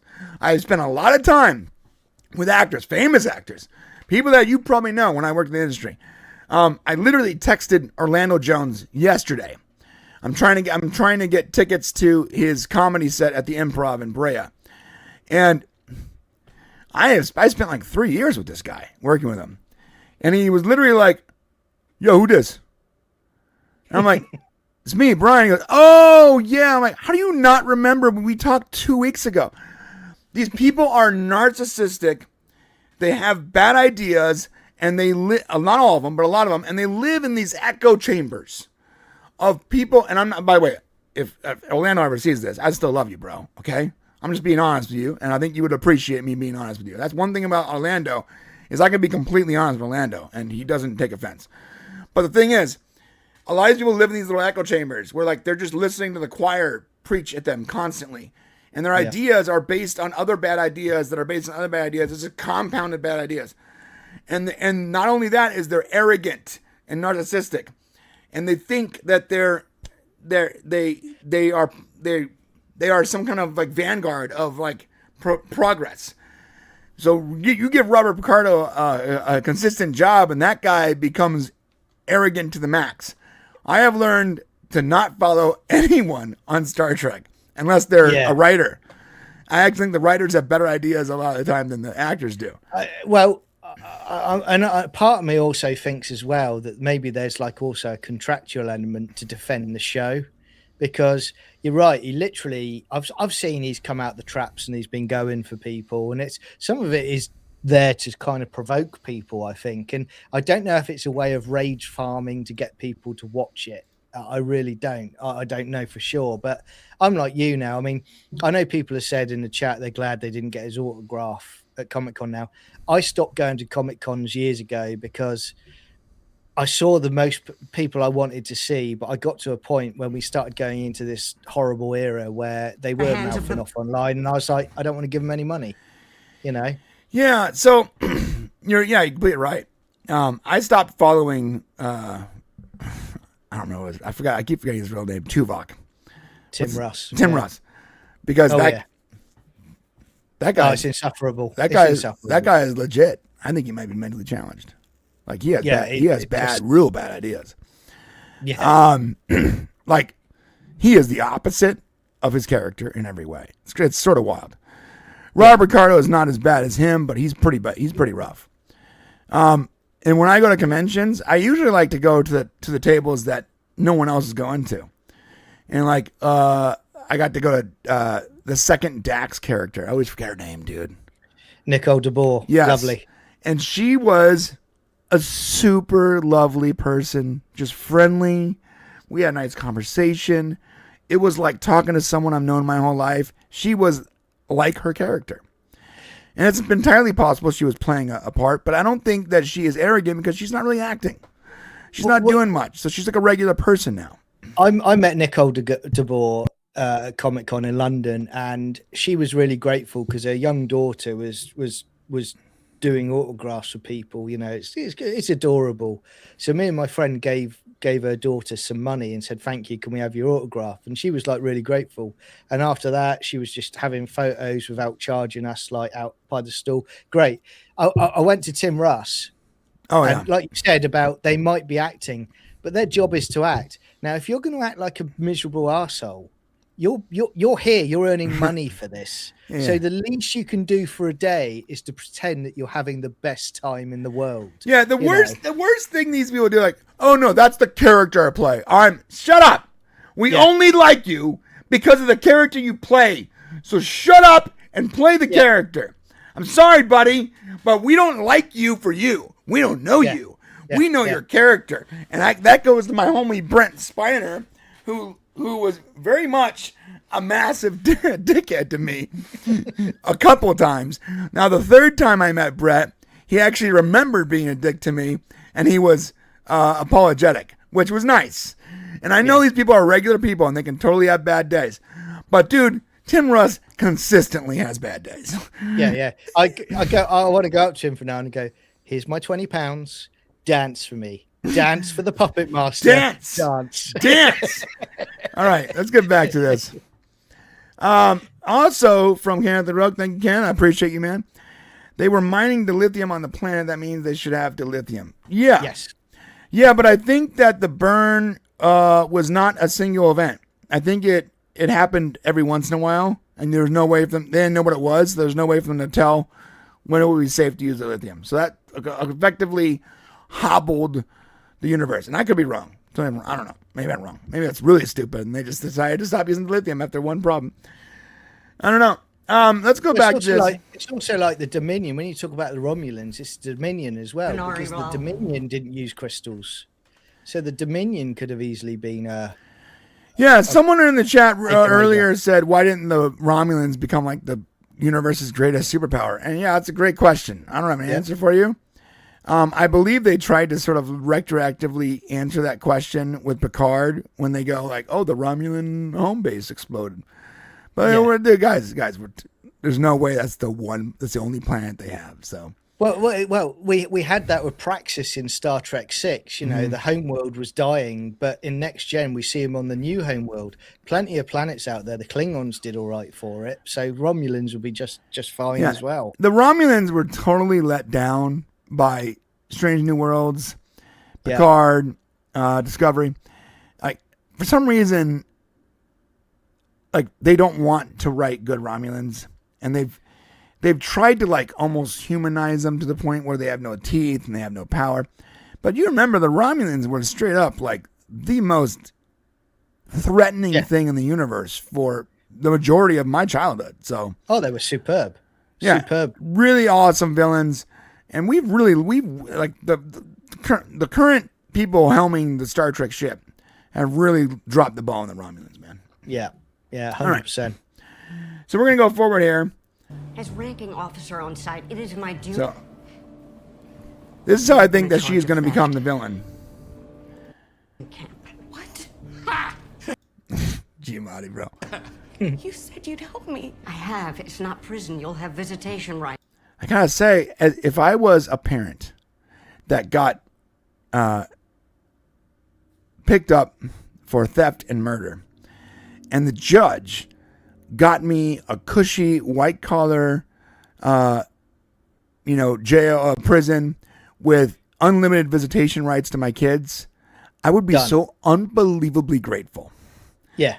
I'd be like, dude, thank you. And I'm not even doing it in life. It's just rehabilitation. Dude. Yeah. Awesome. Yeah. Thank you, Holly. Thank you, Holly Hunter. You did exactly what you said you would do. Did you honestly expect to be completely let off the hook for murder? Yeah, totally. What a ridiculous thing. I mean, it's obviously paying this chick to become the villain because they want her to feel so slighted by the Federation, and she had to do so many negative things that she wants to destroy it. Right.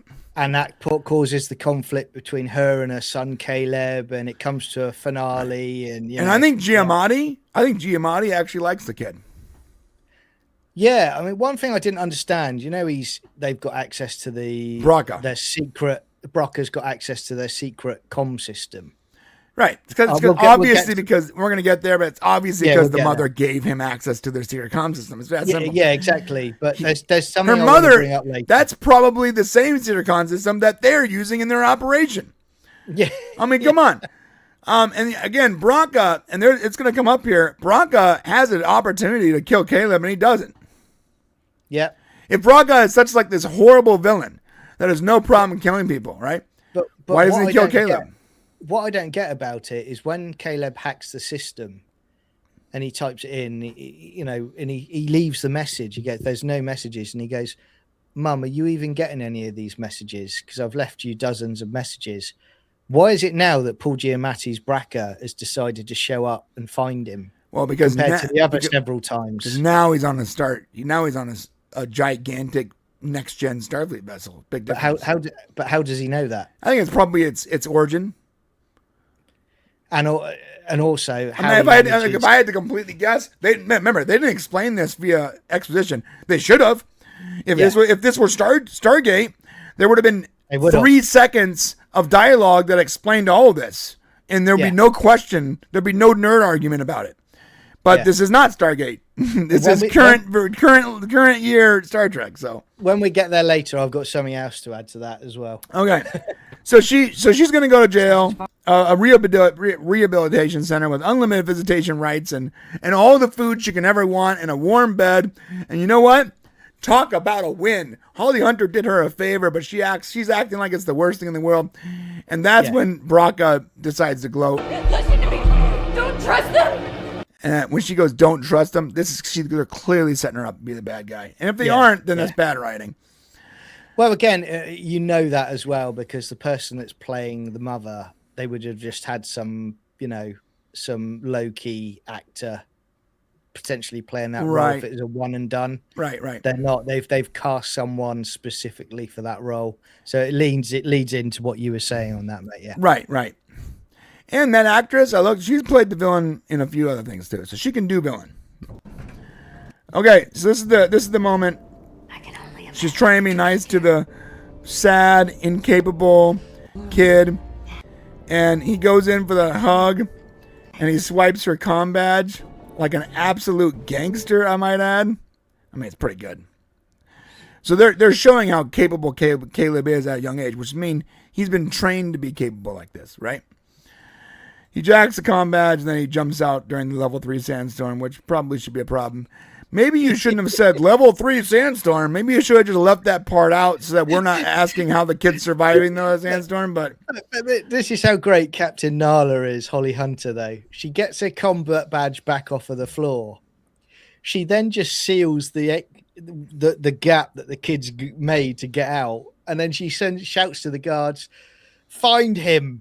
Right. You know where he is. He's just gone out there, and you've just sealed it up. Well, I mean, his head is against the wall. They probably have sensors or whatever.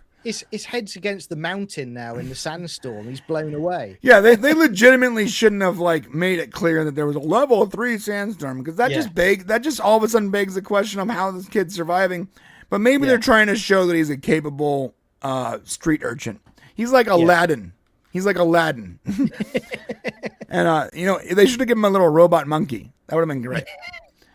By the way, I do like the kid. I like the kid. I like the actor playing the main character. I think he's good. And sorry if people don't like that, but I think he is. I think he's doing a good job. That doesn't mean the writing's very good. He's doing fine. All right. So now we're on the penal colony. This is there's a lot to criticize here, but none of it is Caleb. Like, the actor delivers the lines, he delivers the role, he has a little bit of that like sort of street urchin humor. It certainly works. Even if they're painting the Starfleet as like the bad guys, like, what's up with this kid? We're gonna rough him up a little bit. Yeah, he's not. Yeah, exactly. He's not the problem here, right? But like I said to you, the Kurtzman, what I call the grunts, who are you dead or are you alive? Are you dead or you alive, boy? It's like, if that was me, I'd be like, I'm gonna shock you with my stick. Yeah. It's like what? The droid is scanning me. You can see I'm sat here breathing. What a stupid question. That's what I'd be saying to the grunt. Yeah, well, you got a nice little rear end there, boy. Yeah.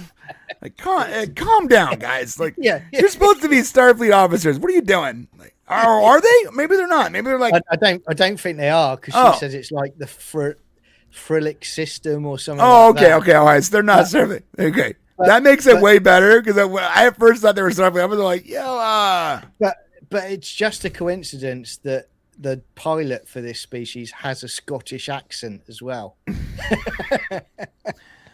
Nitpick there, everybody. So this scene, again, Caleb does it. The actor does a great job. He delivers where he's supposed to deliver.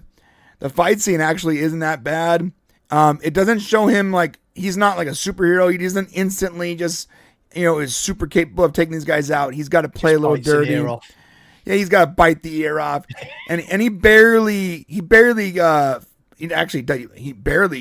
gets over on these guys, and then crashes the shuttle apparently, and they capture him anyway. So it shows a capable and scrappy, but not infallible, which is good. Yeah. I mean, it works. Again, it works. I have no problem with this actor or his character. How does he survive almost a ballistic run at the ground? Right. That shuttle's shields are awesome. Like kinetic wise, he should be a puddle of mud, bro. Yeah. All right. Q continuum shielding. So he's captured, and now they're on Bajor, and she is running a daycare essentially for little alien kids. And I got an Orion on the right, and I'm not sure what that one is. What is this one? What is the orange gold kid? I forget now. The Orion makeup looks good. I'm not sure about the other one. Yeah. Someone in the chat, tell me what the gold kid is.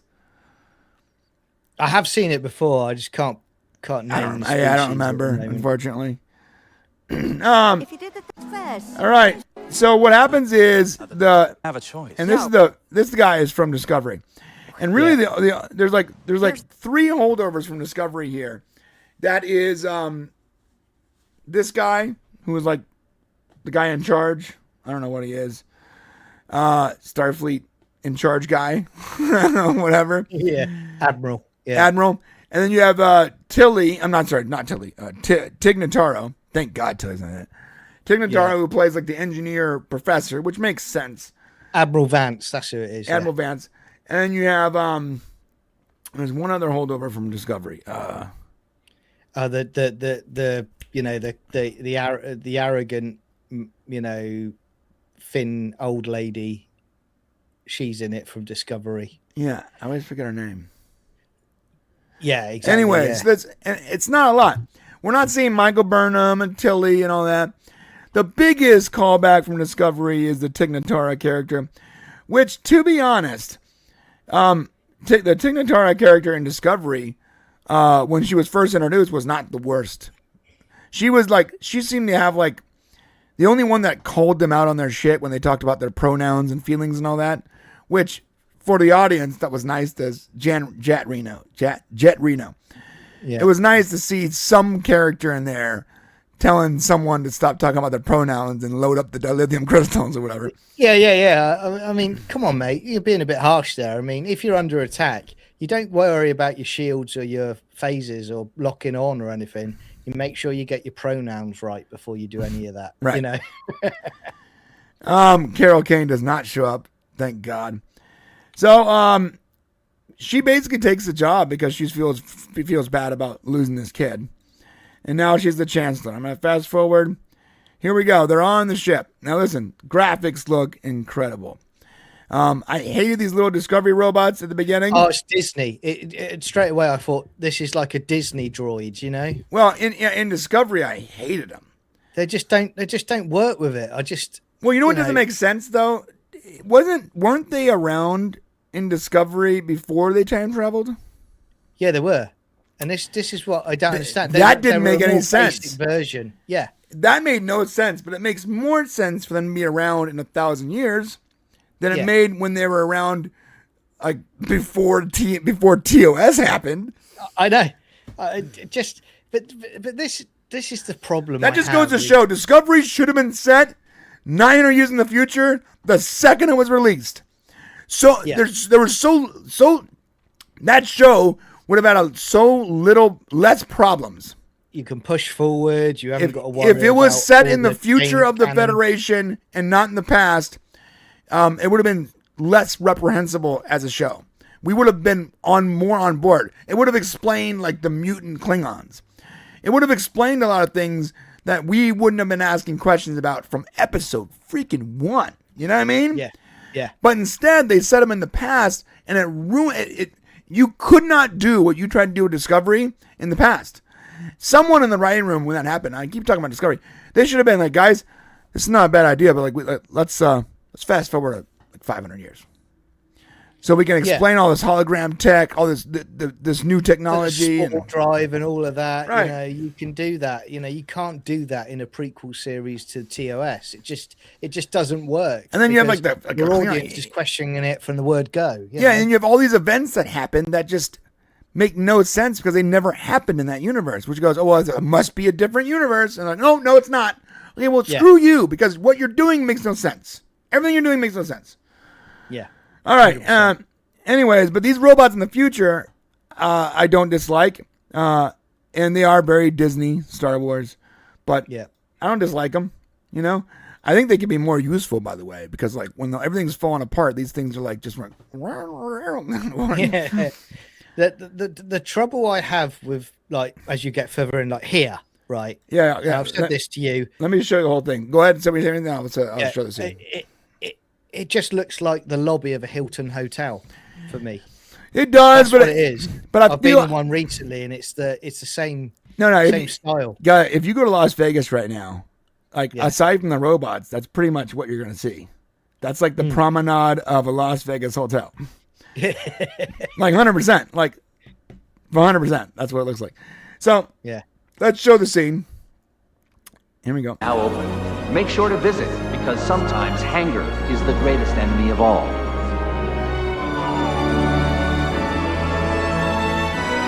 You gotta admit though, it does look cool, and like would I like to stay at that hotel? 100%. Like it looks rad. But, part of the problem for me, it looks like Star Wars, but it looks rad. Part of the it does look like Star Wars. The part of the problem for me, right, is the fact that when I look at Wrath of Khan, right, and when I look at the Next Gen episode, The First Duty, where Nick Lucano and co at the Academy, you see their quarters, and you see it's like they've got a handle door to go into a small bedroom that they're staying in. This doesn't look like you were saying about military, about graft, and about it's you got to tough it out.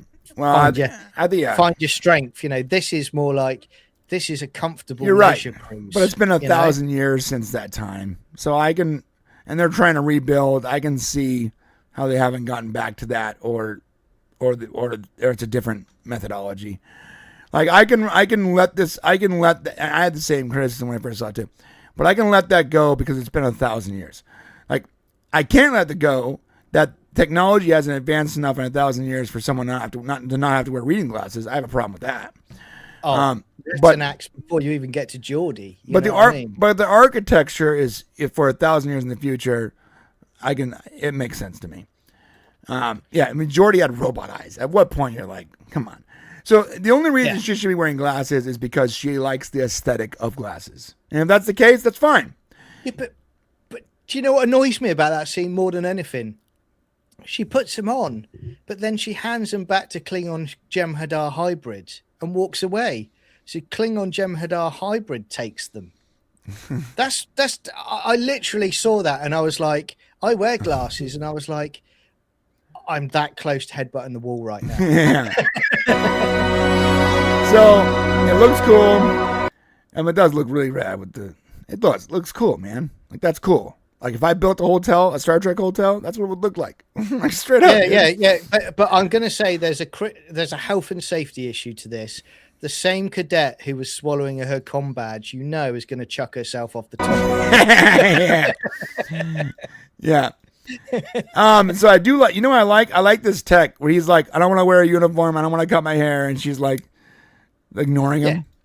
And I get that. That works, It does. And then I'm going to show you guys a scene where that all changes. It's very cool, actually. So this is the scene where we first meet the Jem'Hadar Klingon hybrid. What are we going to call them? Abomination. Klingars. We meet the Klingar. Yeah. And we meet the Klingar, who is poorly cast. I don't know if the actress is good or bad. I don't know if her lines are good. Maybe she's delivering the lines the way... Maybe she's doing fine. But the casting is so poor for this character that even if the actor was killing it, which I do think that bridge crew actor is actually doing a good job. The morbidly obese one, the fat chick. I think even if this person killed the clarification. Yeah. Even if this actor killed every line and did her absolute best. Because the casting is so bad, it's hard to get past. And I'll be honest about that. And do you know what? And she has the right tone when she puts get on there, do me push-ups. I want to go, hey, do them alongside him. But yeah. Can you do one of those push-ups too? Yeah. Just one. Just one. Just get down. Can you get down? Can you get down and get back up again without a stroke? Yeah. That's my question. The person I blame for this is Alex Kurtzman, because not only is he the executive producer of it, he directed the first 2 episodes. So he was directing her to do what she did. Now, again, I think the performance is terrible. I've admitted that. That's not an attack on the person themselves. Is it terrible? How would you know? Like, how would you know if it's terrible? Because you don't even know what she was given to write with. Based on historic DS9 about how the Jem'Hadar are and the actors that have played them and the guest actors that have played great Jem'Hadar parts, that's how I can see that it's terrible. Now, I agree that she is being given a script. She is being given prep. This is how we want you to play it. Okay. Yeah. And then she's brought the rest of it herself to it. But there's also times when I'm trying to hear, I'm hearing her speak, and like she has to put in like Klingon Jem'Hadar teeth. It's almost like she's struggling to speak correctly because of the prosthetics in there. Yeah, and that might be an ADR issue. So the question is she recording her lines in ADR after the scene was shot, or are they miking it with that stupid I always forget what it was called, like that giant 3D wall thing. I always forget what it's called. Yeah. They might be miking it up with that and getting some of the audio from that instead of doing ADR. And if that's the case, then it's very difficult. And I've done this. I've tried to speak through prosthetics. It's very difficult. Without ADR, you sound ridiculous. Yeah. And I'll give you an example of that. In the DS9 episode where Sisko and Cohen turned into Klingons because they've got to go into a dangerous mission, you hear Avery Brooks speaking, and you can tell he's struggling with it as well because he's got the prosthetics in there. But I'm going to say this as well about Jem'Hadar. This is why you ADR and you record the lines without the prosthetics. Yeah, I'm going to say this about the Jem'Hadar, and this goes back to what you were saying earlier about, in Stargate SG-1, you would have a quick line explaining something, right? Mm-hmm. This is the first time on screen, whether we like it or not, you've got a Klingon Jem'Hadar hybrid, right? Now, there's a DS9 episode where the Dominion are taking over DS9, and Quark says he's worried about his business going bust because he says the Jem'Hadar don't eat, they don't gamble, and they don't have sex. Okay? That's in DS9. So really, if you're going to do it, and this is where I think it's lazy, you've got to at least drop something in there to explain there's a reason why now there's a hybrid. And if this were Stargate, there'd be a 3-second explainer. Exactly, and it's all you need. Well, my mother was Klingon, and my father was a Jem'Hadar defector that hated the Dominion. And you know what? And had genitals. Yeah. Well, I mean, but the second they said that, you can fill in the rest. Like, okay, so he went out of his way to buck his genetics. Yeah. And to be a free, obviously sex-loving individual. All right, so real quick, NY committee says maybe she's allergic to the eye treatments like Captain Kirk, Admiral Kirk was. That's why Bones gifted him those glasses. Yes, Retina X, I believe it's called, or 5, or whatever it was. Retina X. So he was allergic. That's true. And he couldn't wear glasses. But it's been 900 years. Yeah. Almost 1,000 years since that. So you would have advanced on that by and since then we saw TNG where a person who was blind was given sight, and then robot eyes that were even better than real eyes, and then by Picard season 3 almost completely and totally like non-existent that he even had eye problems. Yeah. So, and that right there is several hundred years divorced from that technology. Yep. There's no reason outside of aesthetic that you should be wearing glasses. And that's just fact. No. The guy in Discovery that wore glasses, he literally said, I wear them because they make me look smart. That was his words. It wasn't because he needed them. He just liked them. He would rather wear glasses than get treatment because he liked the way they looked. And that's fine. And maybe that's her case too. But I still think it's stupid. Yes, it is stupid. Yeah. All right, let's watch this. No. Who do you think you are speaking with, boy? You are in the... Not where... So I actually like this because if I said no to my drill sergeant, it would have been the same exact response. I want you to know. I'm sorry. Almost the same. It would have been the same verbal response, and he would have punched me in the face. In a uniform. First year, were you instructed to jettison your gear? No. Who do you think you are speaking with, boy? You are in the presence of Laura Thok, daughter of Ashmeret, from the Klingon house of Dakhatash and the Jem'Hadar lineage of Kabaj. Your only reply is no, cadet master. Sorry. So it's bad, man. I'm sorry. It's bad. She looks so ridiculous. Yeah. Like, her lines are fine. She's delivering them probably the best she can, but she doesn't look like a threatening Klingon or a Jem'Hadar. She's the combination of the two make her look the opposite of intimidating. Feel like Catch Me then. Yeah. I mean, it really doesn't look good. You cast the wrong person and you combine those two in a way that made them less intimidating. I don't know why you made this decision, but it takes this character that with a few seconds of dialogue, you could have explained to all the Trekkies, and it would have been possibly a cool hybrid, but you took this potentially cool thing, and you ruined it with horrible casting and makeup that makes no sense. She looks less intimidating than either a full-blooded Klingon or a full-blooded Jem'Hadar. Yep. And again, for me, I wonder how it would have played out if they just had her as a human character. Without having to do all of that, just her authority as her position in it, instead of Jem'Hadar Klingon hybrid or even one or the other, just as a human in a position of authority at the academy, Should have just made her would a it be Klingon. better? Should have just made her a Klingon, dude. Should have made her a straight up Klingon. Like, why do we gotta bastardize it?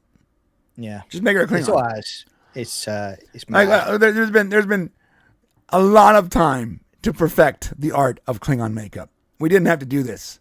Yeah, that's why. Let's play it again. Cadet what? Lower from the Klingons in your gear. Thank you. Nope. By the way, like, this is the right response to an insubordinate little punk. But if you just heard this and not watched it, it wouldn't be that bad. But watching it is, you're like, I'm not intimidated by the person whatsoever. Well, again, I'm trying to figure out, because she's trying to intimidate. Yeah, I get that. But the whole point of when we saw Jem'Hadar previously in DS9, right? They were intimidating. They scared the hell out of the people that they walked past because they didn't care about the law and order if they turned up on DS9. If you insult them or if you upset them, they'll kill you. Right. But this, I do not believe this hybrid is a threat physically to me. Well, that's part of my problem. It's been 1,000 years, so I can see this character having a different outlook than the classic Jem'Hadar. But again, it's the casting. The casting is wrong and the makeup is wrong. I'm gonna watch it one more time so you guys can see what I'm talking about. First year, were you instructed to jettison your gear? This is the right response. No. Who do you think you're? He's literally like 2 feet taller than she is. Okay. Yeah. Like the makeup is horrible. It's horrible. It does not look good, bro. It looks like fan fiction. Speaking with boy, you are in the presence of Laura. Fuck. Holly Hunter's great reaction, great acting here. That works. This is working.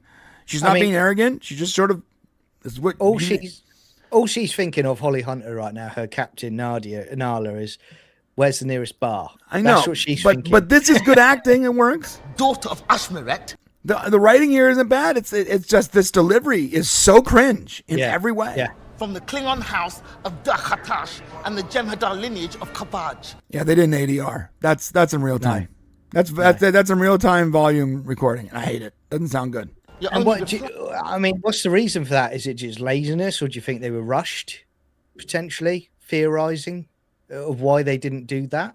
I don't know, but you can hear the background noise, and you don't hear it when Holly Hunter's talking. It's almost like maybe they couldn't get the actor in to re-ADR these lines or something. I don't know, dude. Is no cadet master.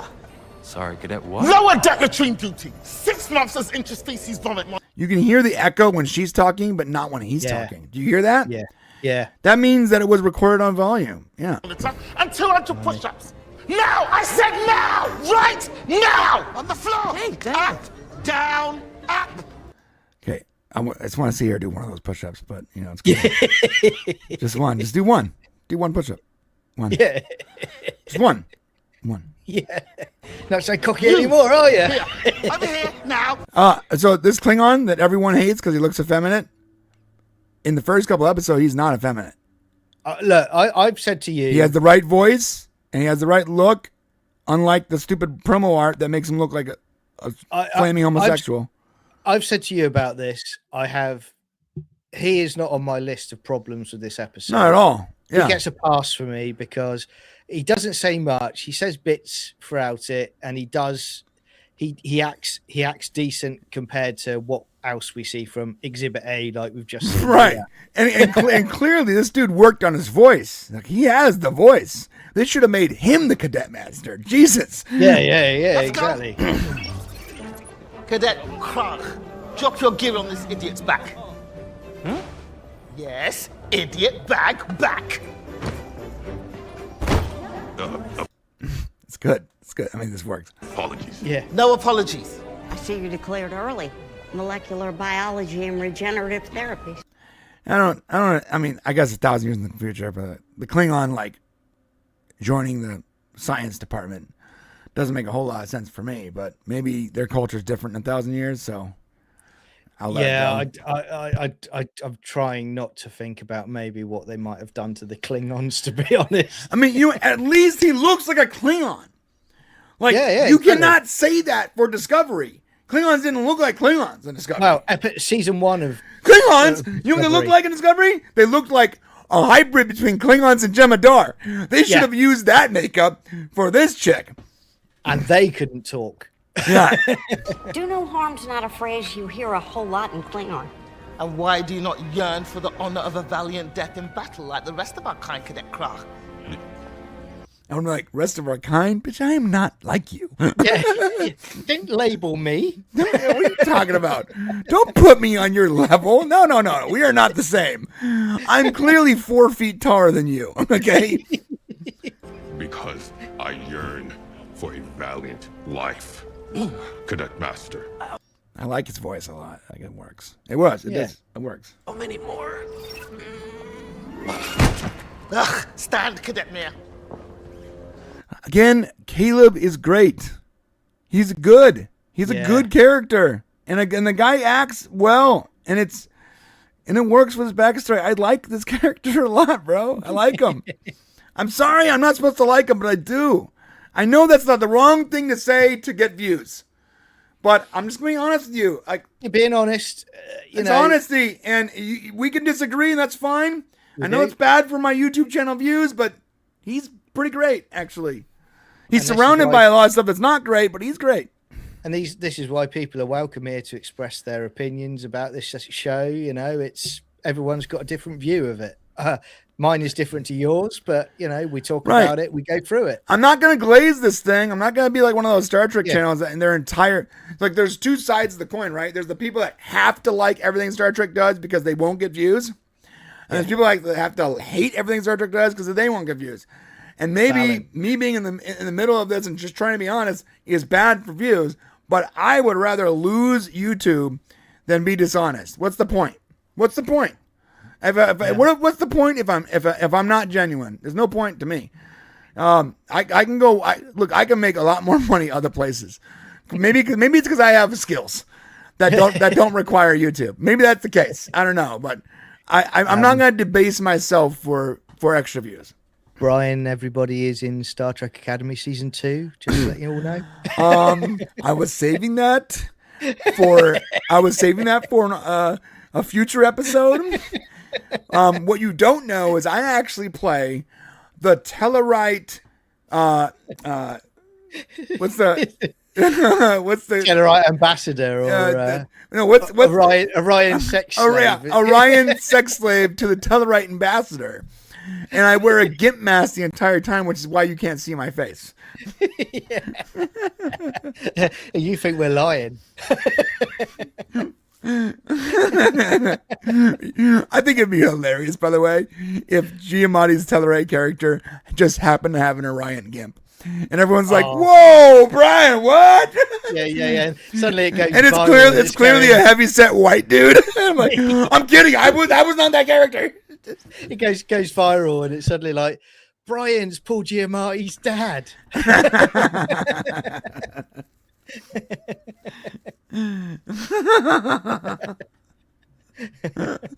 We're coming up with ideas, everyone. We're coming up with ideas. Someone's Rec Dot said, "Who are you defending yourself against, Brian?" I was like, "I'm not defending myself. I'm just making it very clear that I'm not going to glaze the Star Trek, and I'm not going to praise it or criticize it just because my opinions are going to be like everyone's genuine, real opinions, not their fake, made-up personas, but their real opinions would be shades of gray." And like anything in life, you're going to have things you like or dislike about something. Nothing is going to be like Trek Central where everything is great. And nothing is going to be like Mahler where everything is bad. There's going to be in-betweens. And unfortunately, in-betweens just don't do very good on YouTube. People like to hate things or love things, and the in-between stuff gets lost in that noise. And I'm not defending myself against it. I'm just being very clear that I'm going to be honest and genuine, regardless of it if it works or not. And so is John, and so is Shane, and so is Matt Vader, and so is Matt Kadich, and other people in our space. We're just going to be honest. And that means, honesty means there's shades of gray. There's things you might like or dislike about something, and everyone's not going to have the same opinion, and that's okay. 100%. If you're coming here and you're like, I just want to complain about Star Trek nonstop, well, that's the wrong place. We're going to do plenty of complaining, plenty of making fun of, but we're also going to like be honest about the stuff that's good. And I think that the main character is good. I think the actor is doing a fine job, especially given his age. And I think the actual character is not bad either. I also don't think the Klingon guy yet. Like, as long as they don't make him flaming homosexual, so far it works. And maybe in episode 3, he is literally just a twink, power bottom, and my opinion is going to dramatically change. And if your opinion doesn't change when new information is provided, then you are an NPC. Because real people, real characters, the real main characters' opinions will change and evolve as more information is provided to supply that opinion. If your opinion never changes, no matter how much new information you get, then you are not a real person. You are a non-playable character. And nothing would make me happier if we get to the end of this season, and I'm like, do you know what? I really enjoyed that. That was a great season. All I want, want good Trek again. That's what I want. I'm gonna aim for that. Wasn't bad. I'm not even gonna try to aim for that was great. It's like, don't reach, Sean. That wasn't bad. I'm just gonna aim for it could have been worse. Yeah, could have been worse. Yeah. Welcome to the club, everyone. Look, guys, and listen, the worst possible thing is Discovery, where the ship had pronouns and was seeing a therapist. It doesn't get more stupid than that. It legitimately does not get more stupid than the ship having sexuality, pronouns, and the need of therapy. Every time I hear that, my brain melts a little and a little bit dribbles out my ear. Sounds like a joke, but it's actually in the show. That's how stupid Discovery is. So the bar is set so low for me that even dancing Klingons on Strange New Worlds, while offensive, isn't as bad as Discovery. 100%. Here we go. Discovery's the bar. It's the worst. All bad. Yeah. Both of you upstairs to the regulation appearance arches. I want to see this, but where they like comb their hair, give them a uniform. It's actually super cool. By the way, I'm almost positive I'm getting copyright claimed this video because I'm playing too much of this. So do me a favor and hit the like button, hit the subscribe button if you're not a subscriber, and feel free to super chat, or at the very least, go check out our t-shirts. Support the channel in other ways, because this stream is probably not going to see any income from YouTube because it's going to be copyright claimed by Paramount. Yep. And you know what's wild? If this stream was on my main channel, I wouldn't even get a copyright claim. That channel has been whitelisted to a point where I can get around any Star Trek stuff. But this channel, because it's so critical of Star Trek, gets immediately copyright claimed the second I even have the logo up there. So yeah, go figure, dude. Have a great first day at school.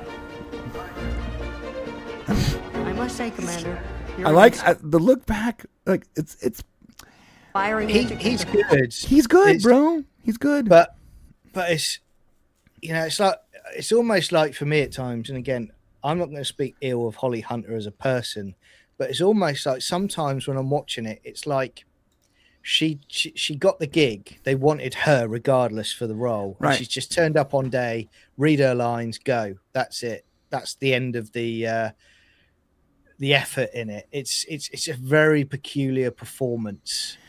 Well, I feel like she's trying to bring character to this role. And here's my opinion on the topic. She's acting like this is season 5 of Star Trek Academy, and we are already enamored by the character. Like she's acting like you would be acting in season 3 of a series after the audience have already been introduced to you. And it's not the same as when you're first introducing the audience to a new character. You save the quirks for, and you pepper in all the quirks and the personality throughout a couple seasons until you love the character and you like their, eccentric personality. She just comes out right away and she's immediately eccentric. And the problem with that is we don't like the character yet. And it's going to make it harder for us to like the character if she's immediately this weird, eccentric hippie. Like, introduce that 100%. slowly over time. And maybe this is the sign of the times for modern TV. Maybe you legitimately can't do that because you only get 10 episodes, pretty much, and you don't have time to actually build that character. So maybe you just rush the personality onto the screen and hope the people that like it, and the people that don't dislike it, that's their problem. I think for me, you know, and I've seen people, and I don't pay attention to these people particularly, and you know, people are saying that they're critical of Holly Hunter's performance, not of Holly Hunter herself, and they're like, "Oh, you're sexist," blah blah blah blah blah. It's nonsense because you know why? And this is for me personally speaking. If I'm judging it on all the captains that have come before. That's Janeway included, male and female, and there are things that Holly Hunter does as Captain Nala in this that I'm just like, that just wouldn't happen in Star Trek. And again, it's things like, you know, we'll get to it about things like sitting down on the chair and things like that. You know, it's just, there are examples of it where I'm like, when I saw Kate Mulgrew in Voyager, I said this to you the other day, and they were saying that they wanted her to come in as the actor and they wanted Janeway to basically take the chair and basically, this is my bridge, this is my ship. And everybody was like, yeah, the actors felt it and the performance, you felt it as well. I get none of this from Captain Nala, none of it at all. I'm actually someone who thinks if a fight came up, I'm not confident in this captain.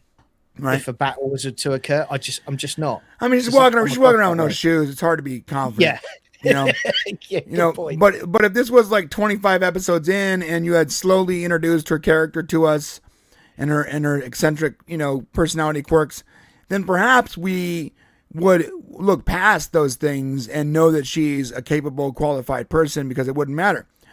You know, if they introduced us to Janeway, not in the defiant, you know, well-groomed, put together, statuesque, handsome woman that popped onto that bridge, immediately took control, demanded respect, but with a quiet authority that made you stand in awe of her ability. If they, instead of doing that, introduced us to the chick who got mad a bunch of times at what's his name, Chakotay, had a weird addiction, like overly addicted to coffee of any time. And, you know, her weird personality quirks, if they started with that, we wouldn't be having this conversation about Janeway. She would have been a footnote. But they opened with her perfect hair, perfect crease uniform, demanded respect. The authority in her voice was not, I'm a woman, hear me roar. It was, I'm the captain, motherfucker, do your job. And it didn't matter what her gender was. You're 100% right. And do you know what? In that first episode, Caretaker, when Harry Kim and Tom Paris turn up in her quarters, you know, and she basically, Harry Kim says to her, sir, and she goes, no, I don't like to be addressed as sir on the bridge. And he goes, sorry, ma'am. And he goes, ma'am will do it a pinch. She goes, ma'am will do it a pinch, but I'm happy with captain. She takes control like that. Immediately, it's not about her gender. She is the captain. Who cares? And do you know what else I would say? When you've got those long episode seasons, I agree with you. You know, what you can do, you can have character development, but you can also adapt the character as you go, or backtrack or reverse. Look at Next Gen season 1 and 2. They basically, when you get to season 3 and they make it a more character of the week centric episodes, they changed Picard, because in season 1 and 2 they kind of made him this invincible, you know, hornblower captain who basically nothing shirks him. Right. But then they had the incident with the Borg, and even they said in the documentaries, and Patrick Stewart says, it was a masterstroke making him more human. Right. So they amended it as they went. Now, if at the end of this season they've done some amendment to Holly Hunter's Captain Nala, and at the end of it I'm going, yeah, I didn't like it at the beginning, but she's actually good at the end. On record, I don't think I'm going to get that, but I would actually be saying, well done to these people. What I'm saying is they should have reversed that, though. But I'm not sure if they have time. I think in modern day storytelling for TV, it's in the can. That's it. Yeah, it's in the can. You don't have time to introduce people properly. You don't have 200 episodes of Stargate to make us love Daniel Jackson. Look, imagine if all we ever got for Stargate was the first 10 episodes of the first 3 seasons. Do you think that we would think Daniel Jackson is an absolute Chad? No. He'd be a dweeb with little to no impact on that entire series. We wouldn't care. But you give us 200 episodes. You give us 200 episodes, and that dude is he's like Captain Kirk on steroids. He's like Indiana Jones. He's got the sleeveless shirt, bro. He's looking swole. The bandana. He's just walking through the galaxy, ascended being. He's gangster. But but if all we ever got was 30 episodes, we would hate the character. Yeah. Well, that's the problem with modern day TV. You get the max of 30 episodes.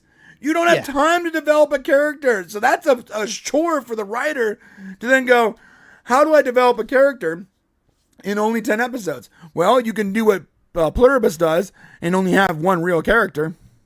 Yeah. And then you have plenty of time to develop that character. Or you can do what Terry Metalis does and go, I'm not going to develop characters. I'm going to use characters you already know. So you're not going to worry about it. And the only real character I'm going to develop after the fact is my buddy Todd Stashwick. and that's maybe that's in that method. What do you do though when you have 15 people on a cast, 5 of them have to shine, and you have to develop all those characters, and you have roughly 10 hours to do it? That's not a lot of time, dude. No, it's not at all. We'll see as this season progresses on Holly Hunter's performance and the other performances, and we'll weigh those performances accordingly. Yeah, someone in the chat said Captain Janeway was great. Let me just pull it up. Captain Janeway was great. She was really going to kill Lieutenant from Inquinax. She totally was legit scared for I like this hilt break. Yeah. You want to? My favorite. Because they betrayed the Federation values, the principles of Starfleet. Yeah. My favorite all time. I'm gonna pull it up here.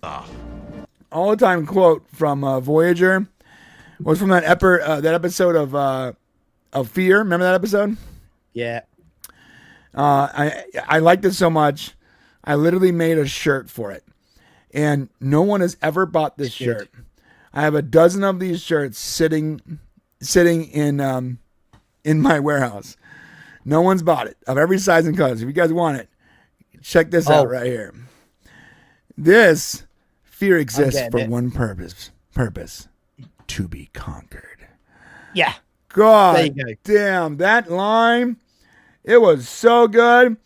That episode, that the fear character was so scary to me, because while it was painted as this clown or whatever, it had ultimate control, and it was impossible to deal with. And then what's it called? The thaw. Yeah. But when she goes in there, she beats it because she doesn't fear it. Yeah. It was. Listen, if you want, and that's season 1. That's season one. If you want a legitimate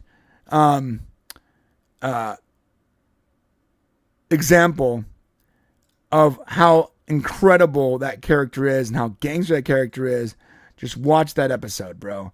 When she stares that thing in the face and says, "Fear exists for one purpose," and there's that healthy pause, to be conquered.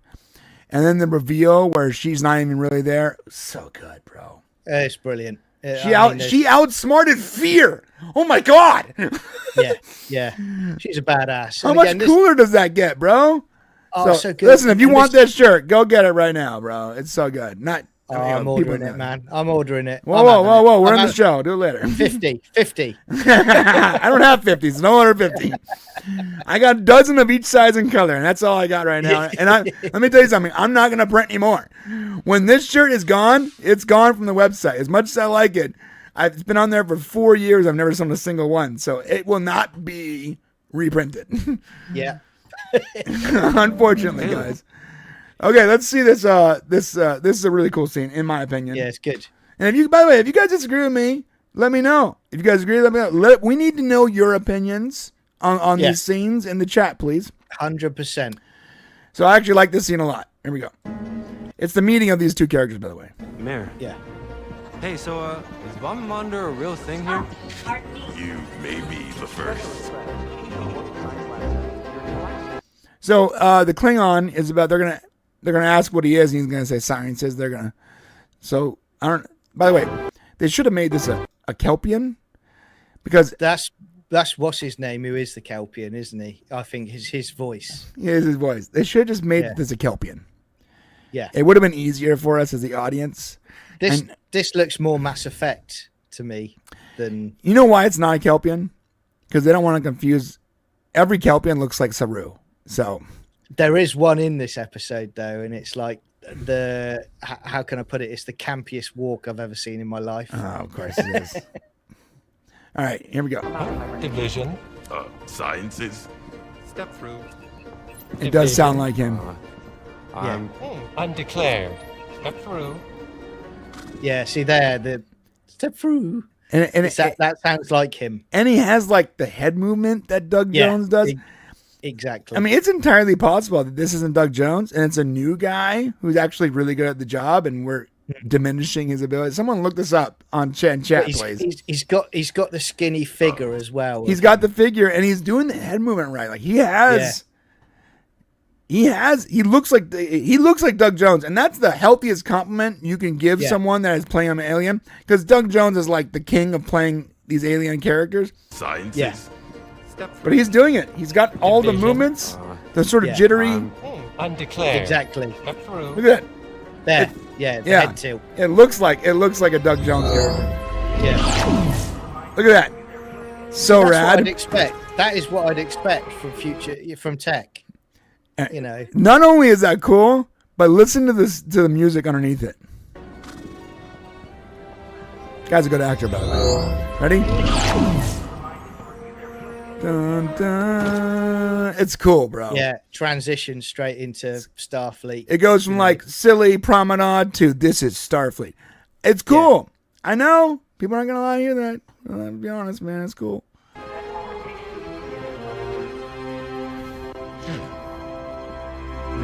See that is why there's that bit where he looks at him, but there's another one where he sees him walk off and he says something. I am going to call it now. I think this Klingon is going to be gay by the end of the season. Now, if they write that, they write that. But, you know, my view is I think that's coming. I hope not. And then he's going to have... I want to be able to like this character. Two women and a Klingon after him. I want to like this character, and I don't. And it's not like I can't like a character if they're gay. I can't like a character because you shoehorned someone's sexuality into their lives. I want to like the character regardless of who they like to have sex with, and I hope they don't try to do this to this character. They're probably going to. Look. It was a huge, like I said in your show. I was shocked that the show didn't just open up with hardcore gay sex. Tumbling through space. Right. Just twink on twink action. Like I was like, all right, bro, point one to Star Trek Academy. We didn't open up to hardcore gay sex. Yeah. Remember the burn? Now you're going to feel proper burn.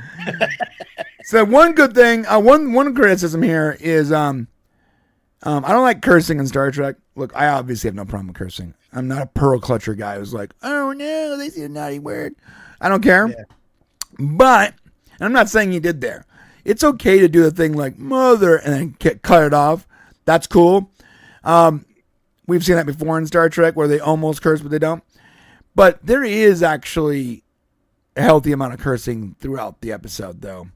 Later on, we see more cursing. And that's the trouble. And we don't have to curse. Look, you don't have to curse to make your point.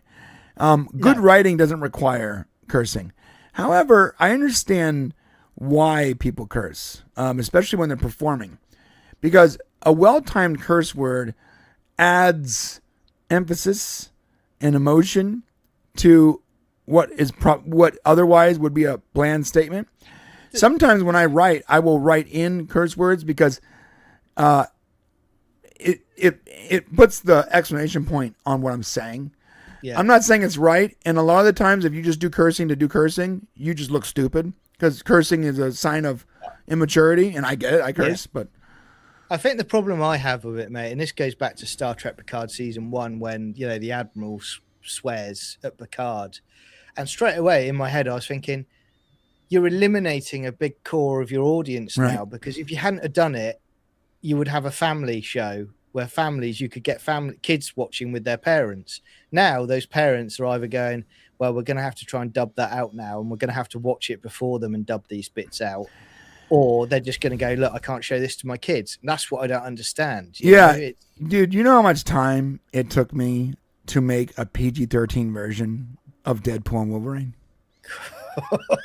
That's a long day, mate. Guys, you don't understand how upset I was that Disney didn't decide to do what they did with the other Deadpool movies and release a more family-friendly version of that film. It upset me. Yeah. Because I knew that my Marvel superhero DC-obsessed teenager was going to want to watch it. And I had to spend an obscene amount of time. It's obscene because there's so much cursing. Yeah. Scrubbing through Deadpool and Wolverine. Did I remove any of the fighting, violence, blood, gore? No. All I removed, I just sat there and bleeped out 496 curse words in a single movie. This is a dad that loves his kids very, very much, everybody. Just so that my daughter can watch the show and continue with the franchise she loves. It drove me insane. That is the level of love I have for my kid, okay? Yeah. You know, they didn't break 500. I was so the way I know it was exactly 497 is because it's markers. So when I put it on my timeline, and I basically watch it, and every time they curse, I hit my mark button. Bup, bup, bup. And by the time I got to the end, it was 497. And you count how many markers there are because every marker has a number. And I was shocked. I'm like, you guys might as well just go the distance. Do you know what? When Brian got to 490, I know this because Shane's told me this. The police were called because he was so frustrated that he spoke all 497 at a very loud rate. Yeah, there was. All right, so here, tough time. Yeah. Here's the first introduction to our favorite doctor, Robert Ricardo. Next, that would be you, Pouty. Yeah, no, I don't need a... Holy parasite. Where did you come in contact with Aurelian lung maggots? And what are they doing in your lower bowels? You bathe in a bog? What? Okay, I like that a lot. Yeah, well, I mean, look, straight away, it's like it's been 5 minutes since Voyager because everything is just as it was in Voyager. You know, he just nails the character. He's got it down perfectly. It's great to see him back. I wish it had been under different circumstances, but at least I get a little snippet of it.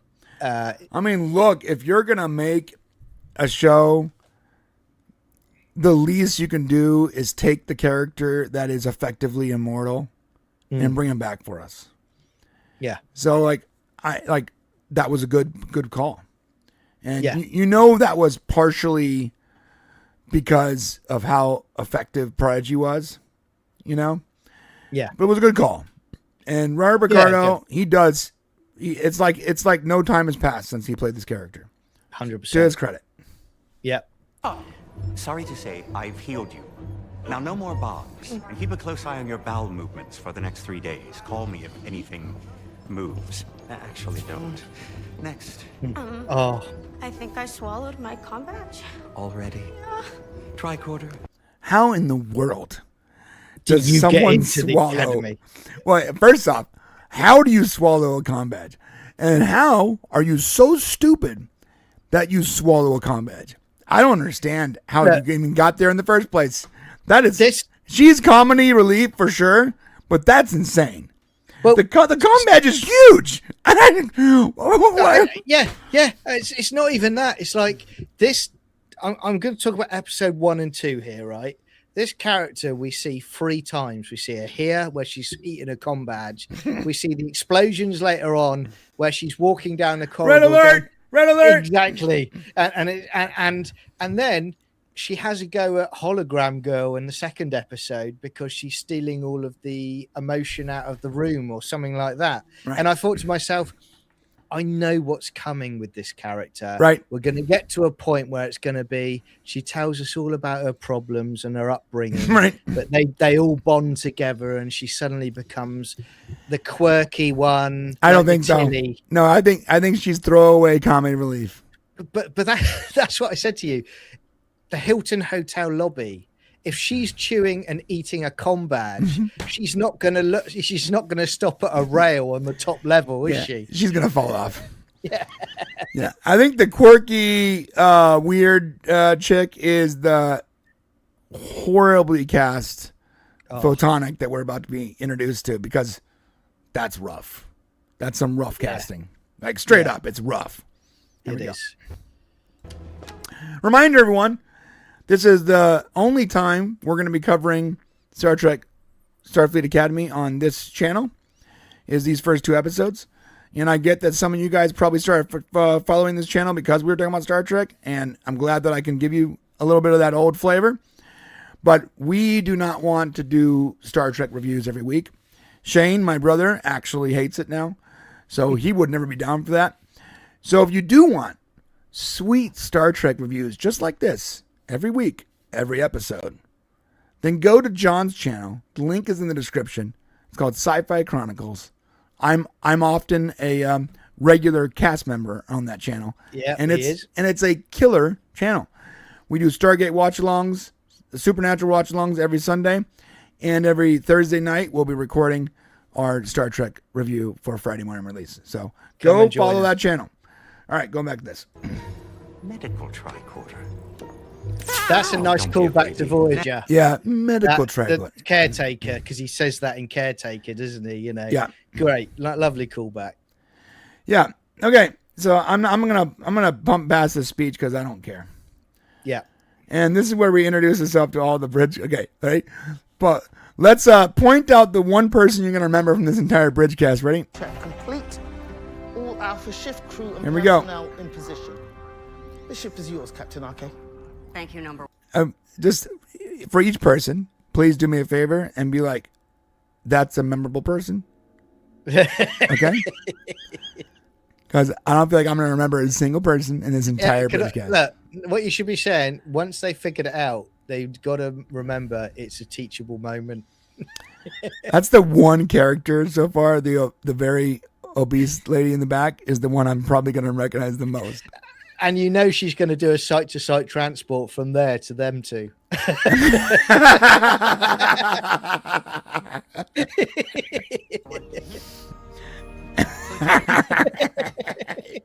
She just doesn't walk anymore. She just types everywhere. Yeah. All right, here we go. First one. Standard.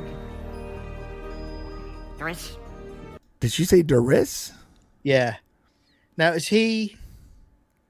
I'm going to say looks maybe Romulan, possibly, because the ears are pointy. I think he's just a human with pointy ears, bro. Yeah, abnormal eared human. Right. I think he's just like, I think his ears just that shape. Yeah. Remember, so this is Earth. It makes sense that for a long time, or, you know, it's part of Earth, for a long time, most of Starfleet probably was human because of the isolationist stuff since the burn. It wouldn't make a whole lot of sense to have the entire crew be, you know, yeah, different species. So, Atlee. Okay, what the hell is that? Gosh, look. Oh, I mean that. That's. What is that? I Someone. got no idea what. I feel like I sort of recognize it, but I don't recognize it. Do you know what it reminds me of? It doesn't remind me of Rick Berman original series Star Trek. It reminds me of something that was from the J.J. Abrams movies, kind of creature, you know? Yeah. An alien. What happened to her face? Yeah.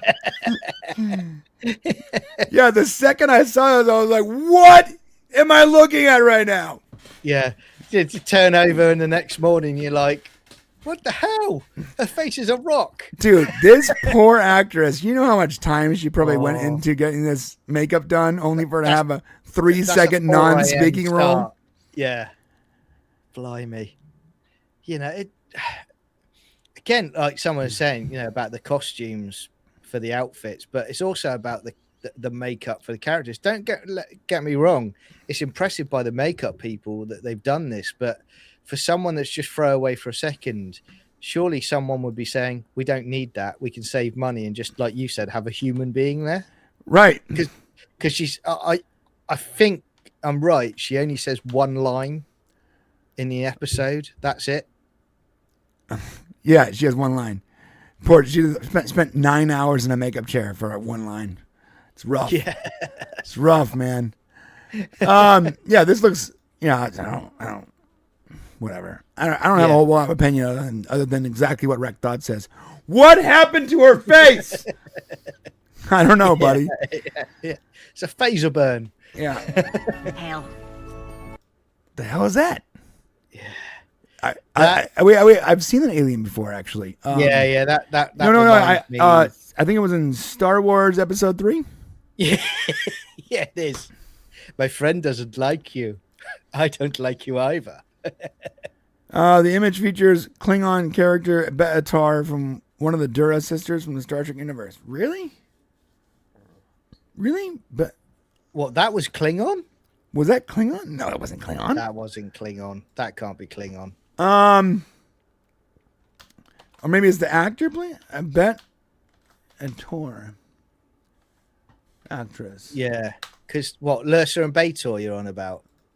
Because one of them passed away a few years ago, didn't they? Oh, that's the actress that plays Be'atar. Oh, okay. Yeah, because sadly the other one passed away a few years ago, didn't she? Oh, well, that's sort of cool. The older sister. That they gave her a job. Nice little cameo. Yeah. Yeah. Yeah, that's... let's make sure that I'm right here.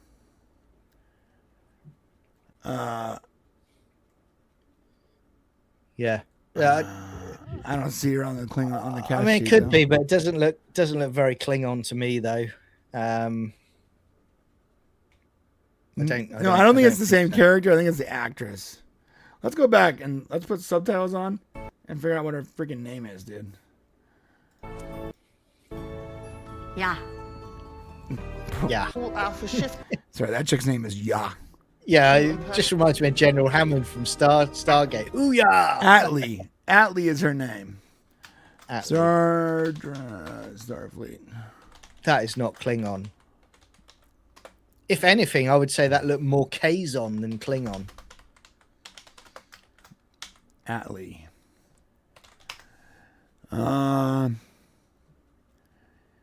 Nicole Dickinson. Yeah, that's. Yeah. I would say that's more Kazon than Klingon, but so interesting. Nicole Dickinson. Oh, fascinating. What? So she's been in a lot of Star Trek, homie. Okay. Like a lot. Kurtzman Star Trek or little column A, little column B. Okay. Let me show you. So this actress has been a lot of stuff. So she's been in Orion. Yeah. She was a Klingon in Kurtzman era Star Trek. Whatever the hell that is. Kelpian, I guess. Yeah. Whatever the heck that is. Klingon, female. Yeah. Yeah. Yeah. Orion again. And the big-headed guys. Yeah. And now this one. Whatever the fuck that is. Yeah. Yaman Colt. Okay. Colt. What the hell is Yaman Colt, bro? Yaman Colt. Is that a discovery? Oh, Yeoman Colt. Yeah, yeah. Interesting enough, so Yeoman Colt in TOS was human, but in Star Trek Discovery. She's whatever the fuck that is. Species. Bit of poetic license again. All right, so later this character appears. Well, so Yeoman Colt in TOS was a human,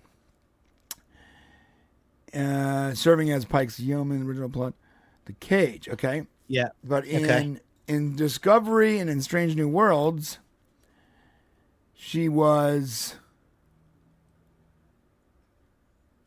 altered. She was altered.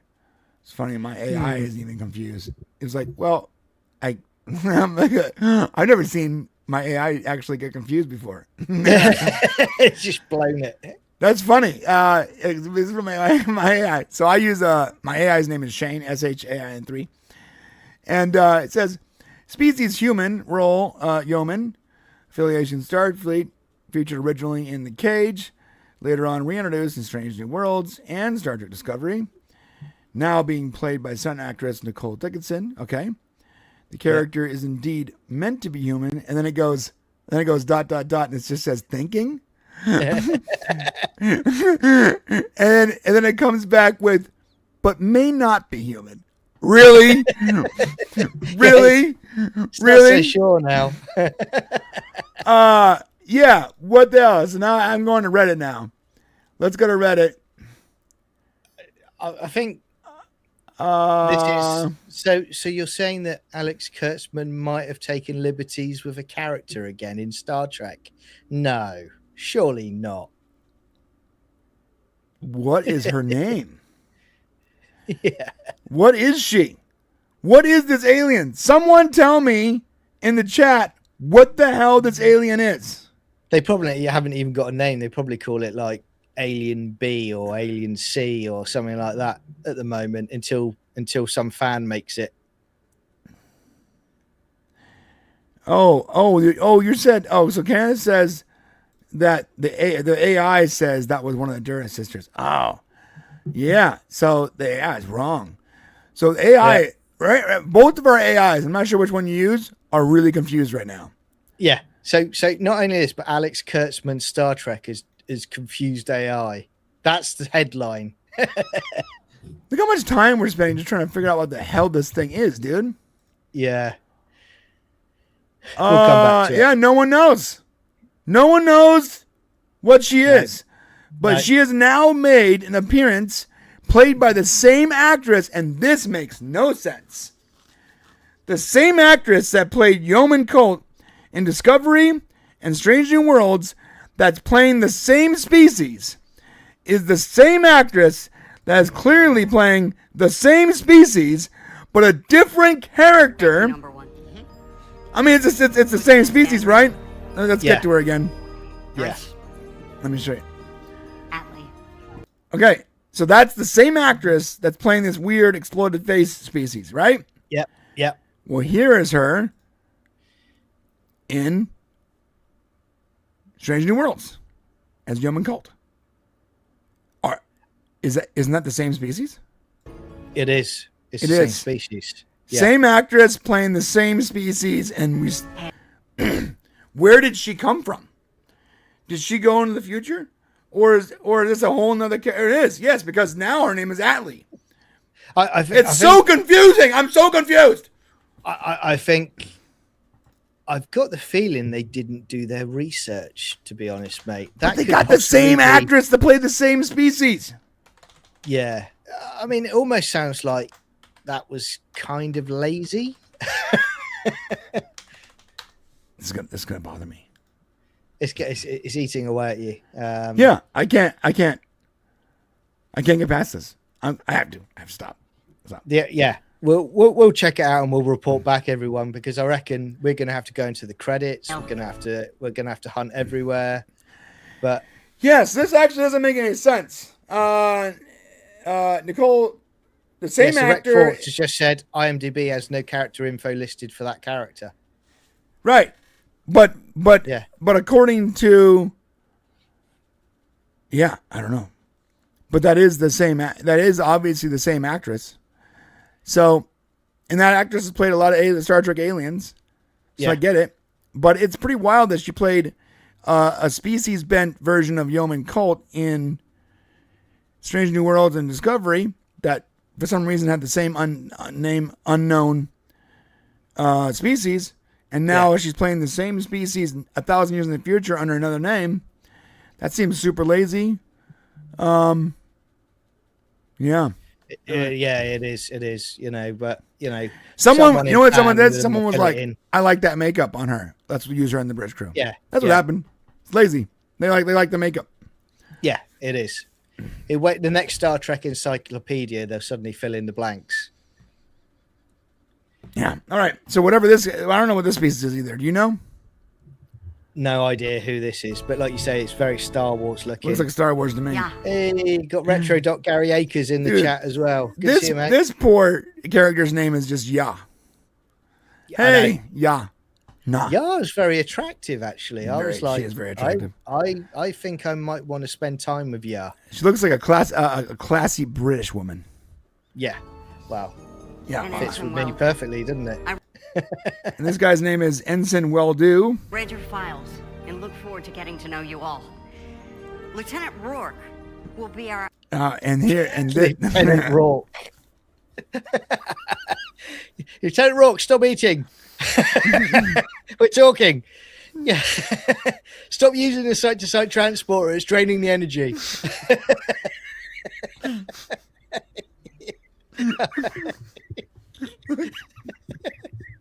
I've just let Brian go, everybody. I've just broken Brian. Okay. Red alert. Press red alert because you've got a chicken drumstick hanging out of her mouth.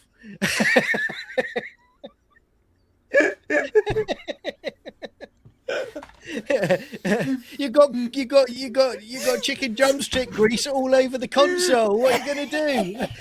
This might be a teachable moment. She has a wrench on her face. It's just you got a future Domino's Pizza site-to-site transport delivery. Oh my God, she's ordering Uber Eats to the bridge. Okay, so here's the deal.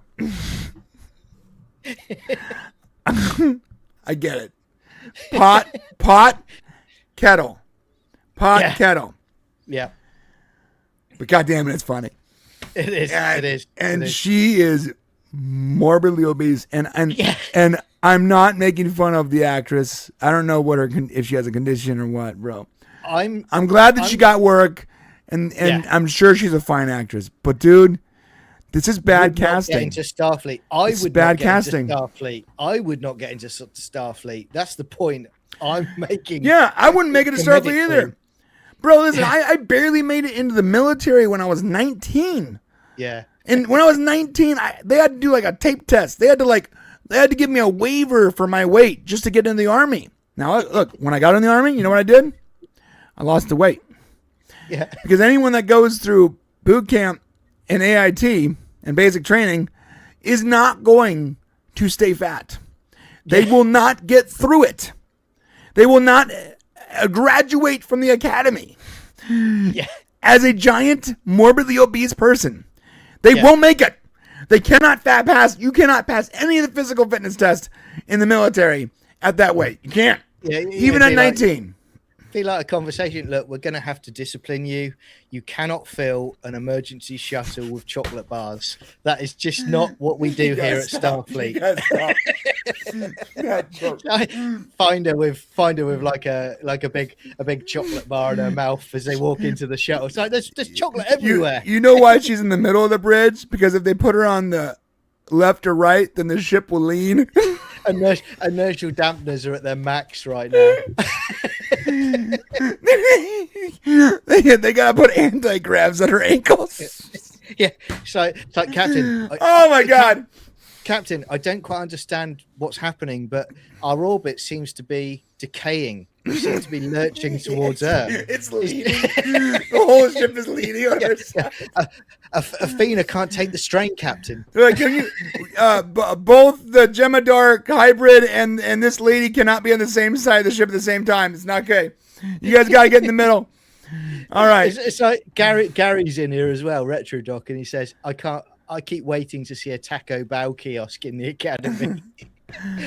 you know they probably reached out to like these fast food joints and they're like, "Can we get a There's a Starbucks. You want to be in the future? There's a Starbucks, so why not? You know."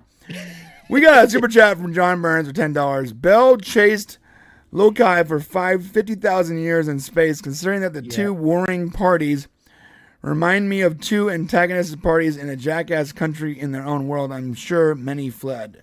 Cheyenne? I don't know. Was it Cheyenne? So that is the two. You know, I think it's the two aliens with the black and white faces from TOS. Yeah, we're gonna get to that one too. I know people are really nitpicking that. Look, obviously the writers didn't do their research for that one. They just wanted something iconic from the original series. Here's the deal. I know that technically they shouldn't exist. But, ready? If it can be explained away with logic, with some kind of logic, off-screen logic, then I don't really complain too much about it. For instance, what if there was another, that same species had set up a colony somewhere and they weren't part of those warring factors, and maybe that colony slowly progressed over 1,000 years till they were part of the Federation again. There's ways you can explain around that with some off-screen logic. And so, like we said about Stargate, they explain. Retrodox says it can't be explained away. I just did. What if that species, like let's say a portion of that species was ready? I don't want to fight with my brother and my other species on this planet. So we're gonna go have a pacifist version of our society on some moon orbiting a planet somewhere. What if that's what you see? You're not seeing the original homeworld. You're seeing the Splinter pacifist group that 1,000 years ago splintered off before. Yeah, I think the problem, mate, is kind of what you're alluding to. If you're going to do that, like show up this character just as a brief cameo on screen for a few seconds, regardless of how long they're on screen, you've got to explain it. You've got to let the audience know. And like you say, just like we were keep saying about Stargate SG-1, they write something in for only a few seconds that explains the next scene that's coming. That's all you needed to do to explain it. Whether we like it or not, you can. If you do that, we're like, okay, this exists within the universe you've created for your series. But they don't. What Kurtzman seems to do is he seems to constantly just throw stuff at the wall with no explanation of it. That's one of the main criticisms a lot of people have with Kurtzman. Now, let me ask you a question, my friend. Yeah. If this was Stargate and you saw a random memory like that, right? Yeah. You would assume, even without explanation, that at some point in the future, they're going to explain that. 100%. And what would that do? That would fuel all kinds of water cooler talk around trying to figure out how it works. The way we are now, but because we know this is modern day Trek, they're never going to explain shit. You're right, 100%. Back in the day, even in Rick Berman era Star Trek, you would know that they would build up to an explanation about it at some point. Right. Now, you're not going to get that payoff because, like you say, they're too busy focusing on other areas. They've just slapped that in there to go, do you remember Star Trek, the original series? Well, guess what? Look at this cool character. Yeah. Now, to be fair, when we get to that part, makeup is great. Makeup is great. Yeah. You know. Okay, so let's go back to this person. Chicken drumstick. I was trying to be polite. So, could you at least come on the bridge one day without chocolate on your uniform? What you don't know is she's not in the ready position. Military wise, she's actually hiding a bowl of ice cream behind her back. Yeah, she's got under the desk. It's just like litter of pizza. Okay, she's got a giant, big gulp. All right, let's see what it is. Academic liaison, she'll make sure we don't miss any teachable moments along the way. What's our ATA? 15 hours to Earth at maximum warp cap. Good. Everybody back to work. See, this is what I said to you. If you're building a new academy, you put your cadets on it and you're flying it to Earth, right? That's a massive tactical risk, because if you get attacked like they did, you could potentially lose all of your potential graduates for Starfleet Academy, and you have to start all over again. Right. I get that. And you're right. You're 100% right. But I do feel like the risk was necessary, because nothing interesting realistically is going to happen on an Earth-based only Starfleet Academy show. The only way you make this show interesting enough to watch, especially for old Trekkies, is if you give them a space element, and that means they have to have a ship. And it's sort of cool that the entire academy is essentially a starship. It's sort of cool. It reminds me of Atlantis. That's sort of cool, and it allows for better storytelling. I get that, but I also totally agree that's tactically a bad idea. Yeah. Yeah. But I think that's a trade-off that I'm gonna allow in my own headcanon, because I don't want to watch a show about gay nerds in the future in San Francisco. I just not interested. Yeah. All right. So we are going to see a shot of the ship right now, and I got a lot to say about that. The truth is, this I'm surprised. Speech is super cringe. Are here. I'm just going to get past it. Officers who began their journey. Oh, here we go. Starfleet. Yeah. Now this I said to you. Now clearly, there's been no talented people for over 900 years, because that war was just Next Generation, Voyager, DS9. Enterprise, original series. Yeah, that's it basically. It's like every show we've watched.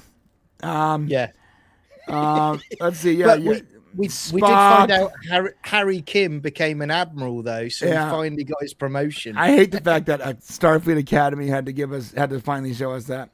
It would have been really funny, like low key, if it said Ensign Harry Kim. Oh yeah, that would have been hilarious. Yeah, that would have been really funny. So we have Samantha Wildman, Landry, Spock, Natasha Yar, Christine Chappell, Sulu, Crusher, another Crusher. Some of the production team. Lieutenant Nog, okay. Yeah. Jagzia, Tom Paris, Riker, Hiroshi Sato, the cutest girl in all of Star Trek. Yeah. The man, Troy, Data, for sure. Yeah, this is pretty much just the who's who of Starfleet legends. So no one of note since Next Generation era has risen. I mean, I see some names in here I don't recognize. I've noticed there's a few of the actual production crew team. So maybe it's just like the lower decks thing. So lower decks is about a bunch of low-ranking sort of F-ups that are capable, and we see their hilarious misadventures as they save the day constantly. The criticism is, why are these people the only ones that can save the day? They're always the key figures in these stories. Well, more than likely, what we're seeing there is not the 1,000 stories where they weren't even involved, but the 75 where they were, because those are the main characters of the show. So what if all these other names we don't recognize are the legends, and we're simply recognizing the absolute legends because they were so pivotal in history? So I can explain this away, because there are a lot of names in here that I don't recognize, but you're right. I mean, just look, I think we would have been complaining if there wasn't a single name on here we recognized. Right? Oh yeah, 100%. So we would have complained either way, so I'll take it. If anything, with this, it's not a complaint as such from me. It's a humorous observation because of like we're over 900 years in the future, and it's basically everyone we've seen in all the TV shows. And again, we know what they're doing. It's memberberry time again, isn't it? My question is, where's Captain Kirk on here? Oh, he's got his own corridor, isn't he? Oh, but he's not on this list, though, is he? No, something like Captain Kirk? Captain Kirk. Well, it'd be Admiral Kirk, I think, right? Yeah, I'm not. I actually think they just say James T. Kirk Plaza or something like that on the wall in episode 2. I'm just. Where's Archer? Starbucks. Why wouldn't Archer be on here? The guy who founded the Federation. Well, yeah, that's it exactly. But you know, this is what I don't understand. Like legit, Archer should be the first one on this list. Yeah, 100%. Where is he? I see 2 Crushers, and I don't see a single Archer. What the hell did Beverly Crusher do? Beverly Crusher, she had relations with a ghost, and she. I'm not talking trash on Beverly Crusher. I'm sure she's a fine character, but does she belong on the wall of Starfleet Legends? I don't think she does. Beverly Crusher doesn't, but then, maybe Wesley Crusher does, but then Wesley left. Commander Janice Rand, I don't think she belongs up there. But this is what I don't understand. Wesley left the Academy. They already confirmed in Discovery, as much as I hate it, that he became a higher being. You know, that was in Next Gen. So what? He went back to the Academy? Yeah. Why is Archer not on this wall? That's upsetting to me. Yeah. Anyways, okay. Yeah. Whatever. Captain Kirk and Archer are not on the wall. Archer became like if there was only one name on the wall, it should be Archer. Well, yeah, I mean, again, he founded the Federation. He was the one that Kirk read about as stories that inspired Kirk to become a captain. Right. You know. Oh, he's on the leftmost column. Okay, all right. Okay, cool. Corrected. And went on to become legendary. Yeah, like that's them, true. you will learn to dream without. All right, just pass this stupid. All right, here we go. I'm sorry, but so the ship design, I'm gonna tell you, I actually understand it. Okay. And don't get mad at me. So they're trying to make it look like an academic kind of style with the leaves, you know. You know what I'm talking about? Like that. I do. What are those leaves? Those graphical leaves that look like. Yeah, I do. Do you know what my problem is with it? And it's all it comes back to is. I remember, I remember in a documentary, and I'll show that image you got on screen there. I'll make a point about it in a second. It's called the academic sabbatical or whatever. Yeah, what Rick Berman and co said about DS9 and stuff, and they said you need to make DS9 easy for a kid to draw, but practical so it works. And that's the thing about Star Trek. You know, when you look at the Enterprise. In the universe, you know what the nacelles do. They have a function of the ship. The ship looks great, the Enterprise, but there's a function to the nacelles. Those nacelles don't look like nacelles. They don't look like something that powers the ship, and that's my problem with it. Right. So they're trying to make it look like the academic wreath or laurel, whatever it's called. I get that. In most academic logos, you see a lot of that. So I understand that. Now going back to this image, I see the graphical imagery. And look at all those star bases. Yeah. I gotta say, I like that the ship is actually connected to the stupid wreath, right? Like, it's not like it's just orbiting in the middle of the thing. Originally, I thought that's what it was. So that, like, it's connected via corridors or whatever to the weird wreath thing. I like that. I like the sort of pixelated logo on top that signifies some kind of light hologram thing or whatever. I mean, it could be worse. What I don't like is that the nacelles are not attached. Yeah, I hate that. That's a Discovery thing that they've so stupid. Continued. It's disgraceful. Here's the deal: like, they could have just attached the nacelles to the stupid thing, and it wouldn't have changed anything for me. Like, but the second you detach them for what purpose? Well, why is this detached? Because it's a Discovery thing? Because it looks stupid. It's a cool aesthetic thing that they've come up with for the show. It serves no. But like purpose. Regular nacelles are like, I sort of got the retarded logic that they used, but like this one doesn't even make any sense. They're so close together anyways. You might as well attach them. I don't know. So it's on like futuristic Wi-Fi power now. Is that what they're going for? Why not attach them? And if you want the ability to detach them, then they can detach like programmable matter. But like, why not just attach them? they're so close anyways to the back of the wreath. Yeah. You might as well just attach the wings. It makes no sense to not attach them here. It was purely a Discovery aesthetic thing. Yeah. Again, when I was a kid growing up, when I was drawing, the Romulan bird of prey, the Klingon bird of prey, and you've got the Romulan ships, you've got the Federation ships, the Excelsior, the Enterprise. I loved drawing them. I loved doing the models when I was a young kid because it was how they looked cool, but they were functional as well. This just doesn't. As a kid, I'd be like, oh, I don't want that. If I got that for Christmas as a model kit, I'd be like, oh, I'm going to go off. I mean, I would sort of like that as a model kit just because it would be hard to build. Yeah. But Gary was like, there's no atmosphere in his face. He's ready to have wings. Well, they actually do go in the atmosphere. But I don't think those are wings. I think those are just fancy nacelles. Well, what I don't... Again, this is just me with my Star Trek bugbear on. I've always liked the fact that in Star Trek, and they did it in Voyager, and they started doing it in the movies with J.J. Abrams, which I hated, how they start having ships going through the atmosphere and landing. I got it in Voyager. Voyager was designed to be able to do that.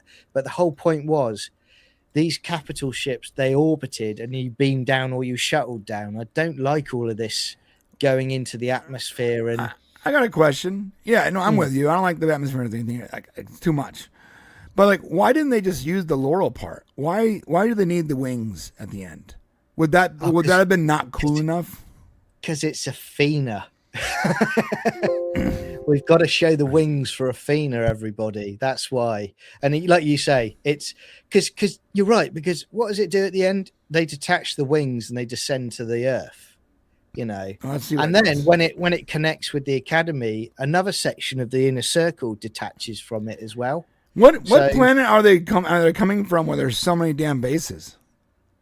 Yeah, they don't say. I mean, this is what I was saying to you about. I could understand why the president of Beta Z is really hacked off because he's like, we're getting attacked regularly. We want, 6 to 12 ships. But hang on a minute. Just look at how many star bases you've got around your Earth there, Yeah. That's not Earth though, right? All the galaxies Earth. can become our... Actually, no. No, it's not. No, Earth. You're right. You're right. But Earth has a similar. It's almost like it's the same shot. So I'm going to fast forward. Hi, Captain. Stringy little zygotes. We're ready to go. On your order. Lieutenant Dan. All right. This is supposed to be like the one. It's supposed to be the moment that I don't like that she's eccentric and she's already leaning back in her chair. It just doesn't look Starfleet to me, but it doesn't at all. She doesn't come. Again, call me a nitpick. This is me being a geek, sci-fi geek, a Star Trek geek. She's not commanding the bridge doing that. She's not setting the example. Janeway did, Cisco did, Kirk did, Spock did, Archer did. They all commanded the bridge by the way they sat and the way they presented themselves. They didn't lie down and stretch across the chair and read a book. They just didn't do it.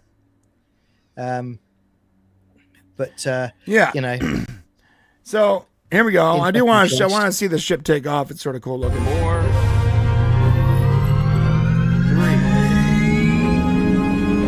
Here we go.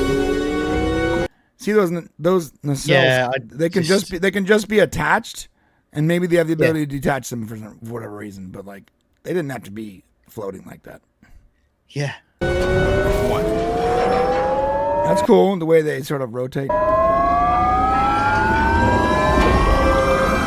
Oh, the nacelles underneath it. So those other things on top. I don't know. Yeah. Sort of cool. It leaves smoke behind. I'm not sure how it works, but. Exactly. I mean, it's space. I'm not sure, but I'm not sure what's burning. To be honest, I mean, again, the effect shots and everything are great. I'm not gonna criticize that at all. It all looks fantastic. It's the other bits we've talked about that's the problem. Right. Okay, so now we get to this cadet. So she is photonic. Yeah. Photonic. She's a hologram. Here we go. Yeah. I like your. Bonjour. Hello. Bonjour. She's good. I actually thought she was good. Yes. That girl sat down. This casting is horrific. Yeah. And I'm not saying that just because she's a heavyset person. I'm saying that because it doesn't Makes no make any sense. sense. Right. So again, let's jump into it, mate. Look, she confirms in it that she's photonic, so she's a hologram. She comes from a world of holograms, and they decided that basically they wanted to send a hologram to the academy to become closer to organics. So what they decided to do was they created one that was going to be 17 years of age, but technically has only been alive for 4 months.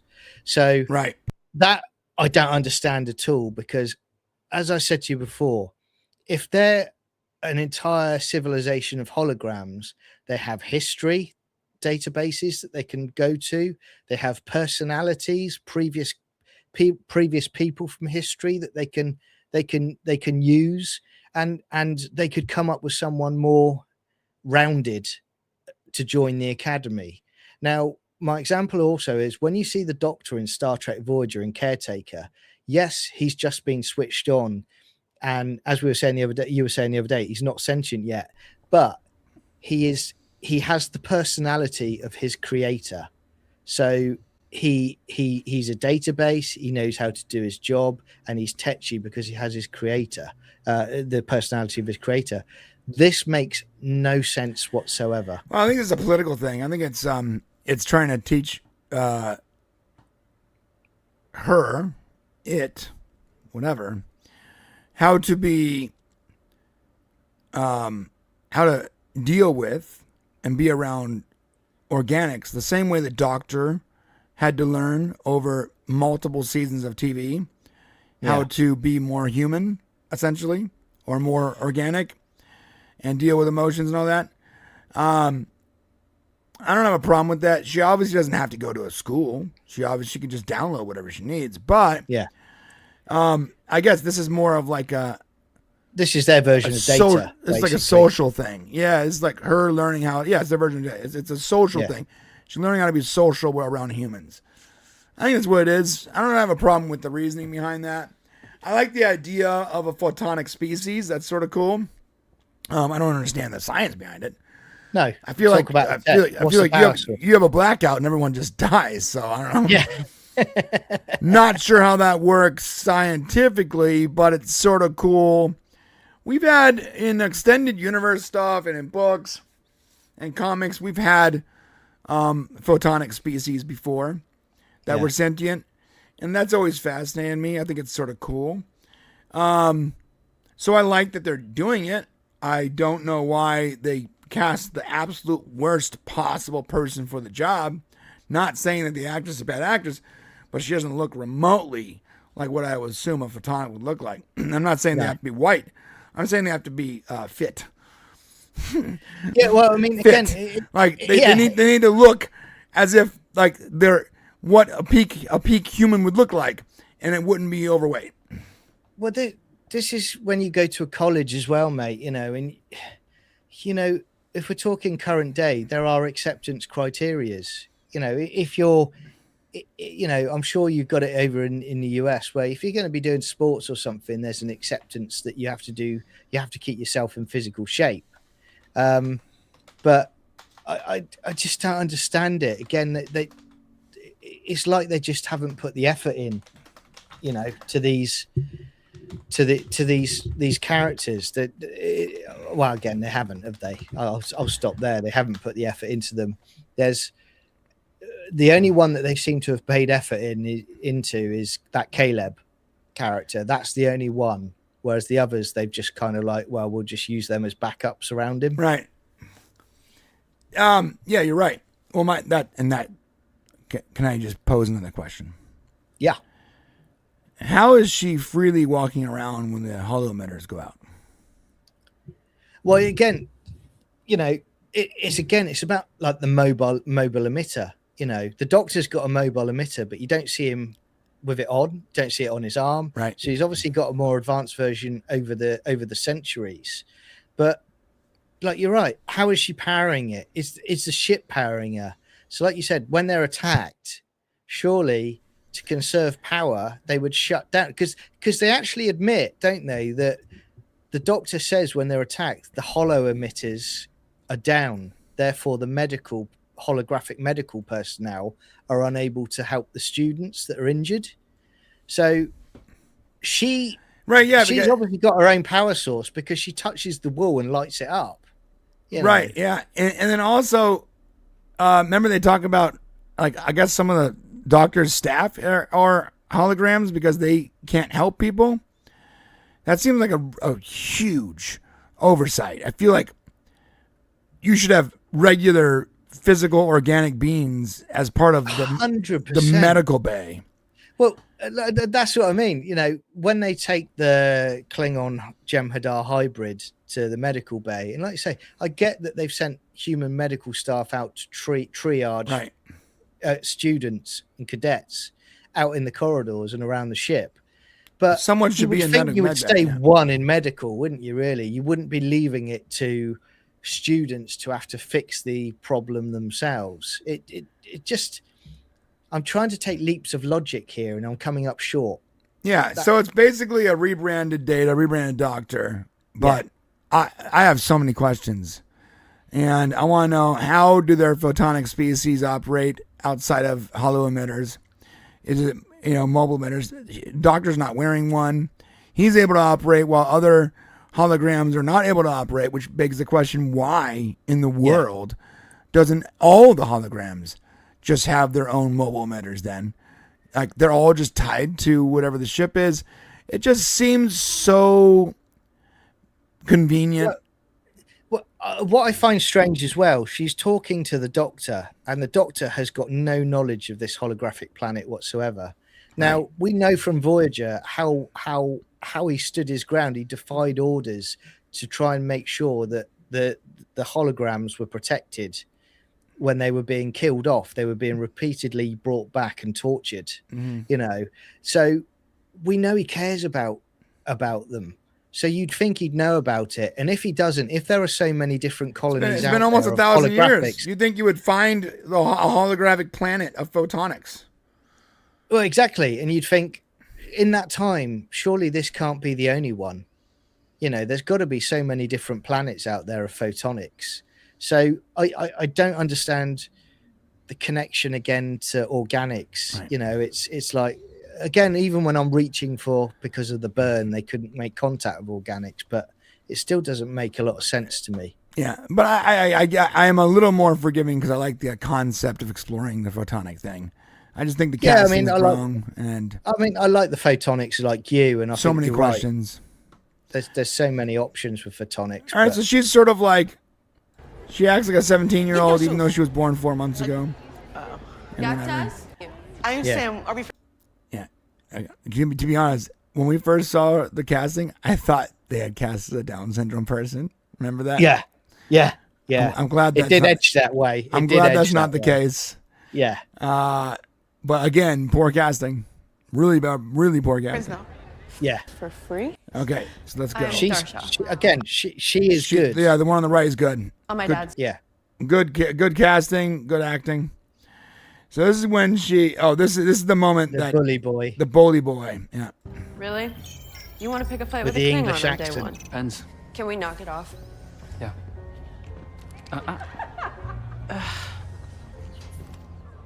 Your challenge holds no value for me. Yeah? Does for me. The asshole always pops up early. The guy looks a little bit like Zac Efron's cousin. Yeah. I'm like, when I was watching this, right, and I like the fact that Klingon says your challenge poses no interest to me, but that guy is really lucky, because I expected at one moment, you suddenly cut back later if the Doctor hadn't turned up, and you just see this guy is folded into 100 pieces and just halfway inside a door. Right. Really? Maybe I just tag your ear to warn everyone. And what are you? Huh? His attack dog? Oh, wow. You pissed you had to leave the service at home or something? They wipe your ass for you like your friends here do? All right, whatever. Suddenly in a stress hormone bounce. It's classic, Ricardo. It is classic. What I don't understand, again, there's a bit further on when they're under attack, and they say to the captain says to Jem'Hadar, Klingon hybrid, right, go to the students. So she site-to-site transports to the students, and she's in the lobby. And then she says to the students, right, run up the stairs. Just thinking, you cheeky cow. You're site-to-site transporting, and you're making them run. What about them being site-to-site transported to safety? It's often that they forget that they have the ability to effectively blink anywhere. You know, it reminds me of that that movie Jumper. Remember with Hayden Christensen? Like they are all, basically with technology, they're all jumpers. I'm not sure why they would ever worry about anything. No. Just be like, catch me. but they do conveniently forget that they have the ability to site-to-site transport when it suits the story. Yeah. Which I dislike. All right, here's when she meets the doctor. Yeah. I like the fact they brought back the Opera Society for the Doctor. That's a nice little Easter egg. Soprano, mezzo-soprano, or alto? You're the emergency medical hologram Mark 1. Doctor will suffice. Wait. I prepared a speech. Oh, my God. Here we go. Oh. What? You ready? Yeah, let's go for it. All right. Greetings. Oh, dear. I'm Series Acclamation Mill. But in the interest of not being mocked relentlessly by my fellow cadets, I'm going with Sam. Yes. You're our first holographic student. The first of our kind, created with the sole purpose of reintegrating with organic life forms. I enjoy normal teenage things like hanging with friend groups, studying, and reasonable acts of rebellion. Well, I mean, you know, occasional. How is he not like fascinated by this though? Yeah. Well, I mean, it's the first of her kind. It's finally someone that is exactly like you, that was born, like evolved outside of your. 100%. This is again, mate, where there's no explanation for it. If they had put a backstory in briefly to say that the Doctor, you know, a profile of the Doctor mentions he's seen so many, you know, he's pleased that there are photonic species out there now on planets, I could understand it more. But the Doctor we know from Voyager, if this was the first time, he would be excited about the fact that he was meeting another photonic. Yeah, you know, he's seemingly who'd made it to the apathetic to academy. it. A little over 4 months on Cask. And Cask is a colony of holograms? He doesn't know? We prefer photonics. Yeah, exactly. Doctor, I can't help noticing you seem more mature than I like this explanation that he put the aging program so that organics wouldn't trip out when he was aging. You know, This is what I don't understand. They put this in to explain his aging, but they don't put anything in to explain why he doesn't respond to her with excitement that it's a holographic student. Right. They're both in the same scene. It's crazy. Yeah. But And he said, "I'm no one's mentor." Voyager's crew to the children of the Polar Star, to Dow and Murph and Captain Gwendolyn, and your sensitivity calibrations are spiking. Have I said something inappropriate or frightening? My interactive subroutines are functioning perfectly, and I fear nothing. I do, however, encourage you to join the opera club. Maybe there's some trauma we're not aware of yet. That's to do with photonics.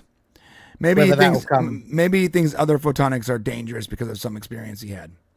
Yeah. And that's why he's acting aloof, because she said, like, you're thinking of sparking. Have I frightened you? I fear nothing. It must be some kind of past trauma he had with photonics, and maybe their relation to organics. Maybe they feel superior then. And obviously, he's been around for, not, by the way, he hasn't been around for just 1,000 years. Reminder, remember the planet he spent what was it, 1,000 years on, or whatever it was? In a possible version, yeah. Right. So, doesn't that was the one where Voyager were portrayed as the baddies, wasn't it? Yeah. Yeah. So here's the question: does he have all the knowledge from that? Well, again, they never clarify it as such, because I this is what I find strange about it, because it's definitely a fork in the road moment, because you have that where that's set far in the future, because Voyager have been long dead, and they talk about, you know, they portray Voyager as an evil warship and Janeway as evil and all of that. But then you have Voyager that gets back to Earth with the Doctor because he delivers B'Elanna's baby, and Tom's baby, in the final episode. So it's a parallel scenario. So it's, which part do you choose? I choose the one that effectively maybe that didn't happen and Voyager gets home and he's with them. So I've always kind of discounted it, but it's weird. That's never really. Yeah. Archmage is right. I mean, the episode where the donut plant where we had a family and time moved really fast. That's the one I'm talking about. Where anyone else that went down there would have died of old age, but he didn't. What episode was that? Oh, yes, I know what you mean. Yeah, 100%. I got you. Yeah. So he effectively he goes to scout for Voyager, doesn't he? And right. he So he's goes effectively down. been alive for thousands of years and interacted with thousands of organics. Yep, you're right. So That's he right. is very unique. He is not an average photonic. He is someone who he's evolved for thousands of years. Yeah. Right? Yeah. It sounds like the Orville. Yes, there was an episode of Orville just like that with Boris. Not Boris. What's his name? The robot. I forget his name right now. Yeah. Isaac. So and you know what? Just like Orville, one reason that Isaac betrayed his own people, the Kaelon, and saved humanity was because the thousands of years he spent with organics. Other Kaelons didn't have that experience. Only Isaac did. So maybe he has some kind of trauma from photonics and their like sort of base personality and how they eventually get to like a superiority complex or something. And maybe that's why he's not happy about it or excited. It sounds like he has some. There's clearly some past trauma there. It's not just him being apathetic, or maybe the writing doesn't make sense anymore, and that's what it is. But if I was writing it, that's what it would be. Whether you like this series or not, you'd certainly hope that there was some sort of payoff to that, because to leave it as is would be poor. You know, it'd be if they didn't fill in the gap. You know, it's called blink of an eye. Blink of an eye. Yeah. Yeah. Extreme time relative minutes for Voyager meant decades or centuries for the planet. I remember because he another member of that society beams up sort of, and it's hundreds of years later, but he asks them about the sports team, you know, because he's lived down there for so long. That's the one. Yeah, got you. Okay. All right, moving on. So again, the Doctor is super unique, guys. He has spent thousands of years now, and we don't even know how many thousands of years with organics, evolving, learning. He is not a normal photonic. He's like a god with other photonics, especially one that was born 4 months ago. Yeah. Again. So this. So when he hacks it to do the thing, yeah. Go ahead. But what I don't get, he hacks it. He puts in the secure code for him and his mother, right? Mm-hmm. But as I was saying earlier, he says, "Mum, are you getting these messages? Have you got like the previous messages as well?" So Paul Giamatti's villain at the end, where he basically says, "Oh, I found you." Well, he had access to those messages prior to this, right? So what was the difference between him being on the Federation ship to when he was previously? They could have intercepted him and picked him up at any other time.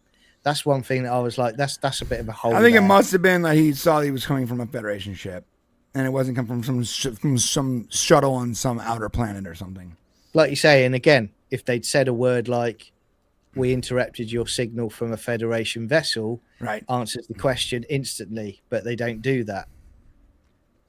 Right. Yeah, you're right. They should have had a couple seconds of dialogue that explain why it was so important that he saw that message then.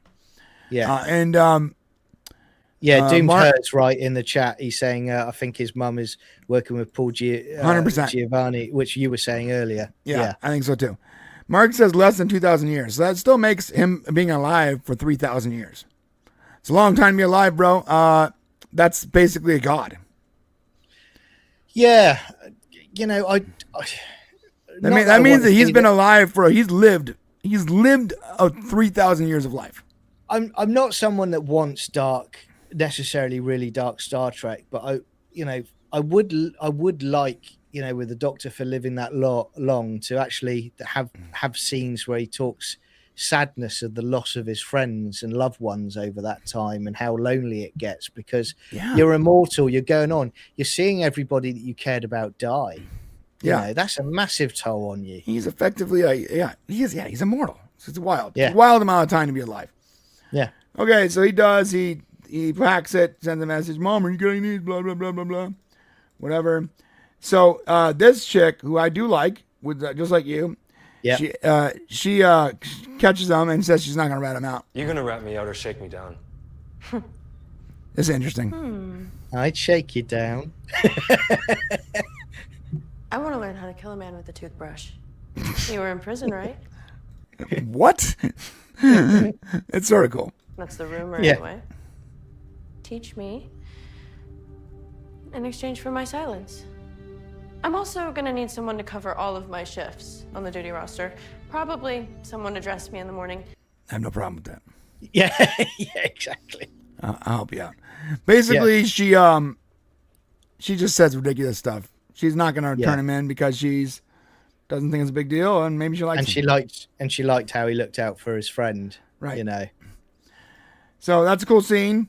It sort of is undermined in the second episode when he's like hitting on the Betazoid chick, but whatever. Yeah, and you can see she's upset with that in the second one as well. Right. She's literally reading a book with her stupid glasses curled up in a ball. It's the most retarded thing ever. I hate this so much. Do you know what? If I was a competent first officer, I would literally be flinging her in the bridge at this point. The brig. So stupid. I hate this. This is really funny. Oh, all right, here we go. Here we go, guys. We saw this scene already, but we're gonna replay it for our benefit. Here we go. We're not far from the Badlands, Captain. Subspace instability may be creeping in, and we're the first to chart it. We're running now on chocolate Easter eggs in the galley, Captain. Would you like me to put in a request for more? She's so fat. Yeah. Have we any beef jerky? I can do a site-to-site transport. Bro, I hate being the guy that says it, but she is so unbelievably fat. Well, this makes no sense that she is in Starfleet. I'm sorry, it doesn't. Look, I know people say, "Oh yeah, but what about Scotty?" She's not even young. No, but I know when people say about, but Scotty, he got fat as he was older. He was getting close to retirement. No, they pulled him out of retirement. Didn't they pull him out of retirement? See, what is he in Starfleet when he got fat?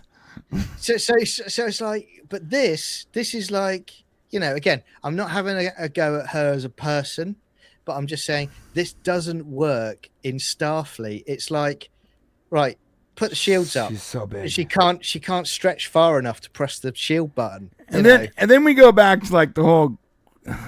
It's always with the tachyons and the chronotons. Oh no, man, the This would make an excellent tachyons. practical study module for the spatial harmonics lab, Captain.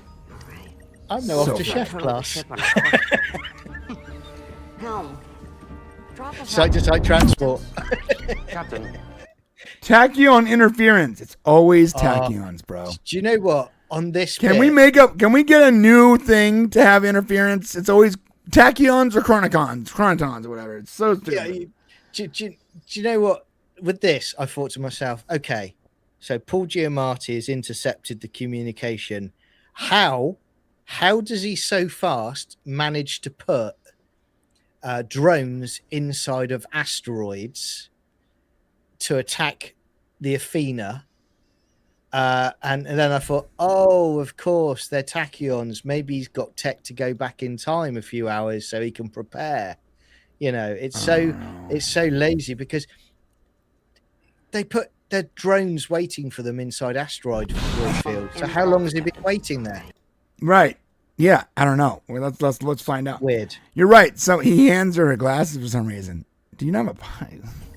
Well, let's not total the ship on Here our you go. first try. Here's my glasses. What? Helm. What? I literally at that point, mate, I was headbutting the wall. It's such I a. I know it's like a small thing, but it doesn't make any sense.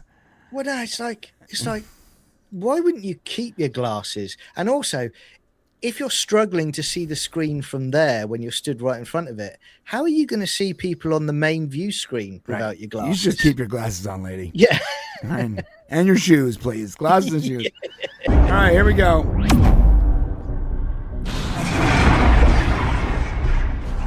So did they come out of warp into that Badlands? I'm not sure. Why did they even leave warp in the first place? Yeah. Well, they say we're picking up tachyons. It's not established that it's affecting their warp field, is it? No, I think it's because they want a teachable moment. Teachable moment's about to kill everyone on the ship. They heard there was a Baskin Robbins some there. of that off-the-chart shear, even at this distance? Captain, I'm picking up sources of tachyon interference. Oh my God, 100,000 tachyons. kilometers to port. Warning, tachyons detected. Yeah. God. I mean, aren't tachyons everywhere? Like in real life, aren't they like everywhere? Aren't they coming through us right now? Yeah, they if are. I remember correctly, these things are everywhere. Yeah. So and again, they establish in Star Trek, it's when you're manipulating them that they cause a problem. Right. These things are sort of cool. It looked sort of like when I first saw the trailer, it looked sort of like Borg stuff. Yeah. I thought it was gonna be like Borg technology. 12 contacts incoming. They tricked our sensors. Red alert. Raised. Okay. Fast forward. How did they trick your sensors? You just said it's tachyons. Yeah, it's tachyons. Then you can see on your screen that the drones are coming to you. So I immediately go to warp, but whatever. So the program, I mean, like the second I saw him on screen, I'm like, warp, Mark III, engage. Exactly. They didn't even try to avoid these things. They just sat there. So the programmable matter is now on the ship. It's like covering it like nanites. All hands. All right, here we go. So we're gonna fast forward a little bit. They were told to run away, but these guys are like, nah, we're too cool for that. We're super tough.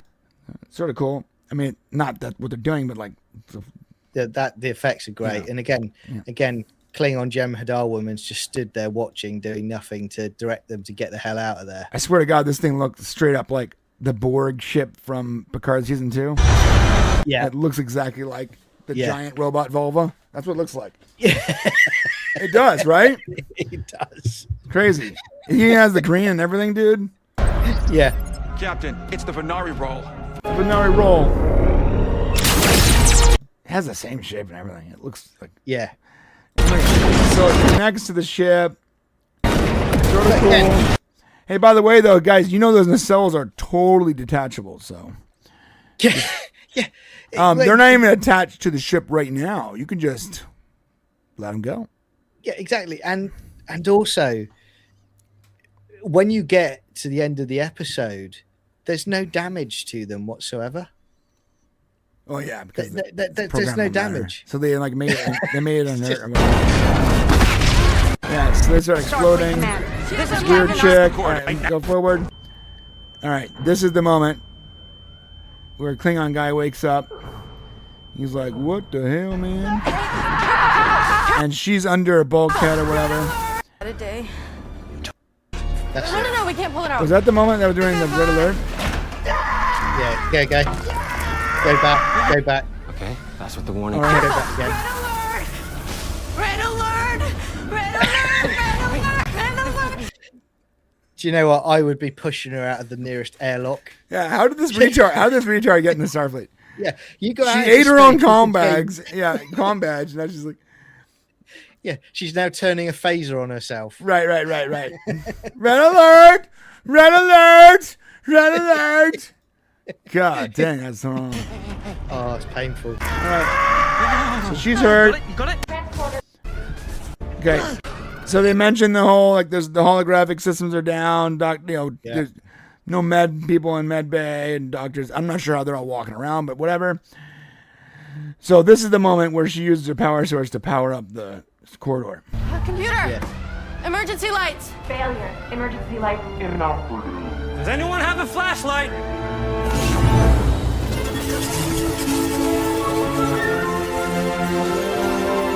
I'm a walking light. Listen, that's super rad. Oh, it's cool tech. It looks good, but it's just. Can we just get some explanation on how this person works? Because from what we know as photonic beings need, like, she have a power source. Is it built inside of her? If she blinked out of existence right now, where would the power source be? Exactly. But also on top of that, mate, you've got to make sure that the power source is safe and secure, because if she goes, she takes everyone with her. Oh, yeah. You know, if it's that strong, yeah. Yeah. Yeah, I don't understand it. I know the mobile emitter was like 1,000 years in the future or something, right? Yeah. So technically, wouldn't that mean that the doctor is technically like, they're like sort of like an ancestor to these things?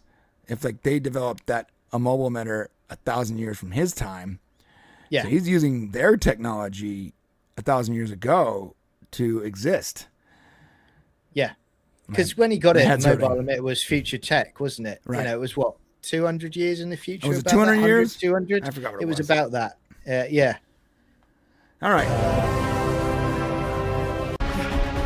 So they got her end.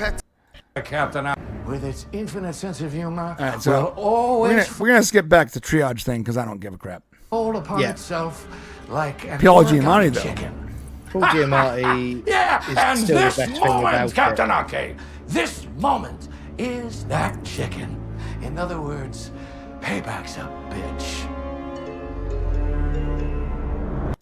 All right, real quick, let's do some super chats because I think John's leaving. Yeah. Not you, John. The other John. All right, so you can't go anywhere. I'm stuck in Academy, everybody. So John Burns says, "Is Admiral Kirk a comic book character?" I'd read it. I mean, yeah, there is a comic book of the TOS. Yeah. He also says, "Thank you, John. By the way, now I get it. She's Disney representation, Disney Plus. Yes, she's the cheerful Disney chick. Yeah, 100% right." And Matt McGee says, "Shouldn't she be facing some form of disciplinary action for leading the entire ship into this?" Yeah, I guess Chancellor. Yeah. Or the fat chick. I don't know. One of them did. just why did you go into that? Someone needs to get in trouble, I think. Why did you go into that tachyon field? I thought there was Papa John's there. I was hungry. Stomach was rumbling. We're out of garlic butter, so the site-to-site transporter was off, so I'd had to improvise. Yep. John Burns also said, "Oh no, it's the quarterplex virus from Walking Dead." Yeah, looks like that a little bit. And Karen the Rogue says, "I don't think they care if you understand it or not." That is the key. That is true. Yeah, 100%. That's the key. Also, John says, "Enjoy my super chats going for dinner." Later, John. Love you, buddy.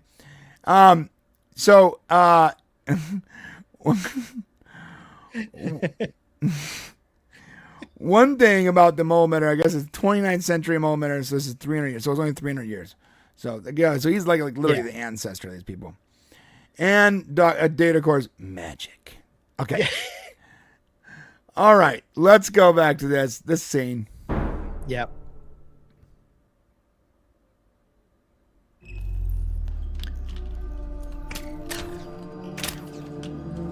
Now you know I've got issues about this scene. I like that showing that he's capable.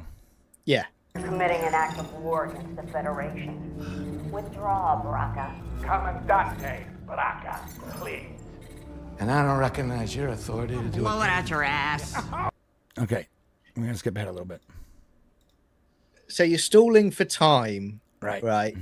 So you tell the guy that's holding everyone hostage you can kill him in a second to blow it out his ass, right? You know. And that's when he replays the recording. Mom, are you getting these? And reveals that he is what led him there. Now, he could have easily had a couple seconds of dialogue that says, "Normally I ignore these stupid messages, but that's coming from this Federation ship, I had to show up." You know. And can I ask, though, as well, why does he need to hack the con system? Surely you would have permission as a cadet to communicate with loved ones or to communicate on a personal basis with people, to write back to family. I think maybe it's a secure channel. I don't even know. And then putting him in one of your uniforms reaches a level of sadism not even I have. So it's clear that Brackeye hates Starfleet. Yeah. And it's clear that he has some kind of admiration for Caleb. Yeah. Because he's angry that Caleb is in a Starfleet uniform, which is weird if you don't have some kind of affection for the boy. Yeah. And again, this is yet another hybrid in the series. This is a Klingon Tellarite hybrid. So we've got another one. So he basically establishes in a bit that he's super strong. Mm-hmm. You know, everybody seems to be a hybrid these days in Star Trek. It makes sense for hybrids to exist 1,000 years in the future. It does. But everyone, sure. No, not everyone. I mean, the Klingon, they're not all hybrids, but there's a lot of hybrids for sure. Well, even Holly Hunter's captain, she's a hybrid as well, because she's like 450 odd years old. My kids are hybrids. You know, they're like 15 different races in one. So I get it. A bunch of mutts, and cross species. I'm not, cross racial kids. Mutts do make the most resilient people. So it makes sense that 1,000 years in the future, these species are cross breeding. I guess. I don't care. I don't really care if they're compatible. That is, that's right. The thing I always ask. It's like, that it's never. I mean, there's that Next Generation story where they've all been seeded, by that ancient race. Every Romulan's Klingons, so that. So I get it. I would have to assume this guy's dad was a Klingon and his mother was a Tellarite, and not the other way around. Because I don't think a Tellarite male survives a Klingon. Just stop there, because I don't want that image in my head tonight. Animalistic breeding. Well, actually, there was that one time. Oh well. Je ne regrette rien. That's French, kids. You son of a bitch. Get that killed. This guy's such a D-bag. Yeah. All right, moving forward. See, again, I want this part. Go ahead. Yeah, so I was going to say, in the sick bay, I've said before, what annoyed me was where they don't do the proper research is the Jem'Hadar Klingon hybrid. The blood is white. Yeah, the blood's when they white. pull the wound out. But in DS9, it's established they're a clone species. They're not. Their blood isn't white.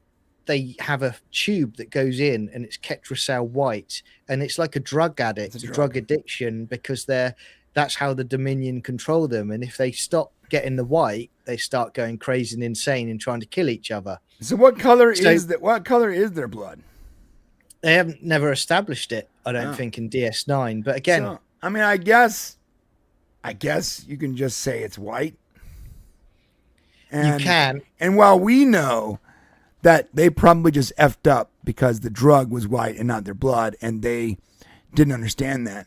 I guess because they never officially established what color their blood was, we can just say now it's canonically white. I suppose. I suppose, right? Yeah. I mean, it's true. Yeah, okay, here we go. And poof, flutter away. I need 10 minutes to clear my people out of engineering and override the biometric locks. Oh, when you lie to me, Captain, I'll admit, it's hot. Otherwise, the minute your team touches our control... I'm moving forward. Dicking around. I'm going to move this part. Yeah. That's sort of cool. All right. Let's go to the part where they say, I want to get to this guy who's like can survive in space. I had no problem with this. I think it's cool that there's a species that can survive in space for a few minutes. I just got to ask the question, why does he always look human? Yeah, I mean, again, we were saying the other day, you get it from the production point of view, but in universe, it doesn't make any sense why you'd be hiding that. Vibrations off your vocal cords, and I'll follow you from here. Would you mind turning around? Why? That's the part. I just don't want you falling in love with me, girl. I think this looks bad. Can you just turn around, please? So he's ashamed of it. Yeah. He's ashamed of the way he looks. I think. And I think from a an effects point of view and a practical point of view, I don't think this holds up very well. I don't think this looks particularly good. No, they should. You know what? They should have made him look more like metallic or something. Yeah. I'm picking up pockets of heavy hydrogen gas outside. It'll be like walking through soup out there. Are you sure you can do this without a helmet? Okay. You can turn around now. I mean, I guess it doesn't look that bad. But the question I have is when they're going for the close up, though, that it looks like the close-up they've look. not. My question like a is, beach ball. I just have so many questions about this species now. Like, it can shapeshift, like Odo or something. Why doesn't it always look like that? Why is it in human form? Is it a human? Yeah. Is it some kind of human, like, experiment thing? Is it a human hybrid? Like, how does this work? Why would it be in human? Now, we know for production reasons it's because they can't spend a bunch of money on more makeup. But what's the reason behind the species looking human sometimes and whatever that is other times? Yeah, because clearly they must know. The Academy supervisors must know his real species by scans, so they must know who he is. They must say, you can relax, you can be comfortable, you can be your real self here. Unless they did a backstory where he's on the run or something like that. But yeah, maybe he's more comfortable with his shapeshifted self. I don't know. Wow. All right, whatever it is. Airlock Yeah, the release. close up does not look as good as the far away shot. No, not at all. He looks ridiculous. That's like me on a cold day. He does not look good. I guess his skin sort of is metallic a little bit. All right, anyways. Yeah. So he goes out, and I like how his eyes. See that? Yeah, that's good. Yeah, that's sort of rad. Like, they wouldn't blink the normal way, right? Airlock release in 3. It's almost like you see when they blink, he can still see.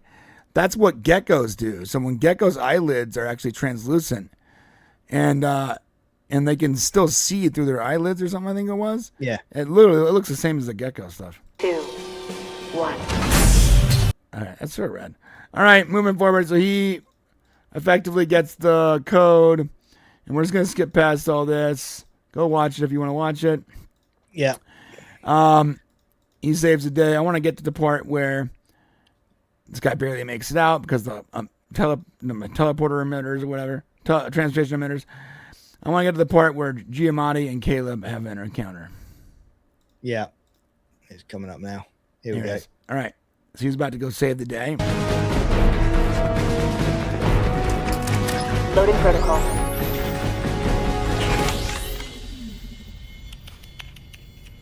I can always smell a lie. He could have just shot him there. It wouldn't have changed anything. It wouldn't have changed a single thing had he just shot him. So what's he interested in the sun for? That's what, Yeah, why not just kill him and take what you want? This guy is clearly a murderer. He's the bad guy. There's no reason not to just shoot this guy in the head unless he cares for him. Yeah. Hiya, little fish. He has multiple chances, by the way, to kill this guy. Multiple. My, how we've grown. I do sniff just a hair of resentment against our lovely Captain Ake.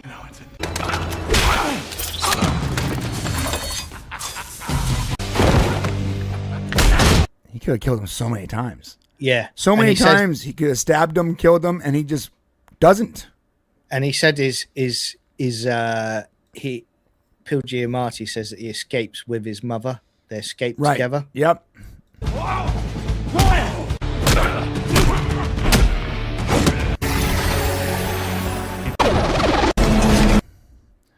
What's that part?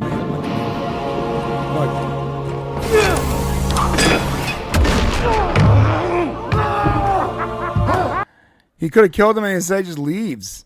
Yeah. Look, clearly Braca is interested in Caleb, and clearly he has admiration for the kid. We don't know what the purpose is yet. Someone said, mark my words, it's his father. I wouldn't be surprised, but wouldn't they be able to detect that he's part Tellarite and Klingon?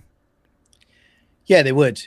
And that would be also something that came up, though, right? Come on. And also, it doesn't make sense because why would she be in prison for wanting food if he was the father? Because he would have just given them food. Right. Yeah. So I think that's good. I think he's more like an adopted kind of thing where he grew up. The kid grew up with him. Yeah. And maybe he is romantic with the mother, so it's almost like a stepfather kind of thing. That's more likely to me. Yeah. Adopted father kind of thing. All right. And then go back to, so we're going to see this descent. You're going to do it, aren't you? We're going to do it. It's not a bad decision to use this song. It's a bad decision to use this version of the song. Yeah. Can I say, mate? There could have been a cool version of this song that you use, a cinematic orchestra ballad. Something would have been rad. Instead, they use the most cheesy, cringy version of the song. It's so flat, though. That's what I find with it. It's like you're meant to be being hyped up for this moment, and it just feels flat. Yeah, it should be some kind of like epic cinematic orchestra bit. Yeah, but this is why the example we see coming in now, mate, where the ship's coming into Starfleet headquarters, Academy. This is why in Star Trek you have beaming technology and ships don't generally come in, because you see the waves move with the thrusters hitting the water. There's probably a few guys there sat by the water side and they literally just drowned now because they've been swamped by waves. And so this is the reveal that the ship is the Academy. Yeah. Yeah. I don't mind that. See, they detach. See, again, look. Yeah, even the wreaths detach, which is stupid. All right, so long story short here, he gets reprimanded again, and now he has to, do a bunch of stuff for them. So so they're giving him a sort of a pass because he did save the day, but now he has to be part of Starfleet. Now he has no choice. So before he had a choice, now he doesn't, or something like that. I don't know. We don't care. So we're not going to go into the second episode. I'm gonna start the members thing right now, and we're gonna go into that pretty soon. But I did want to go.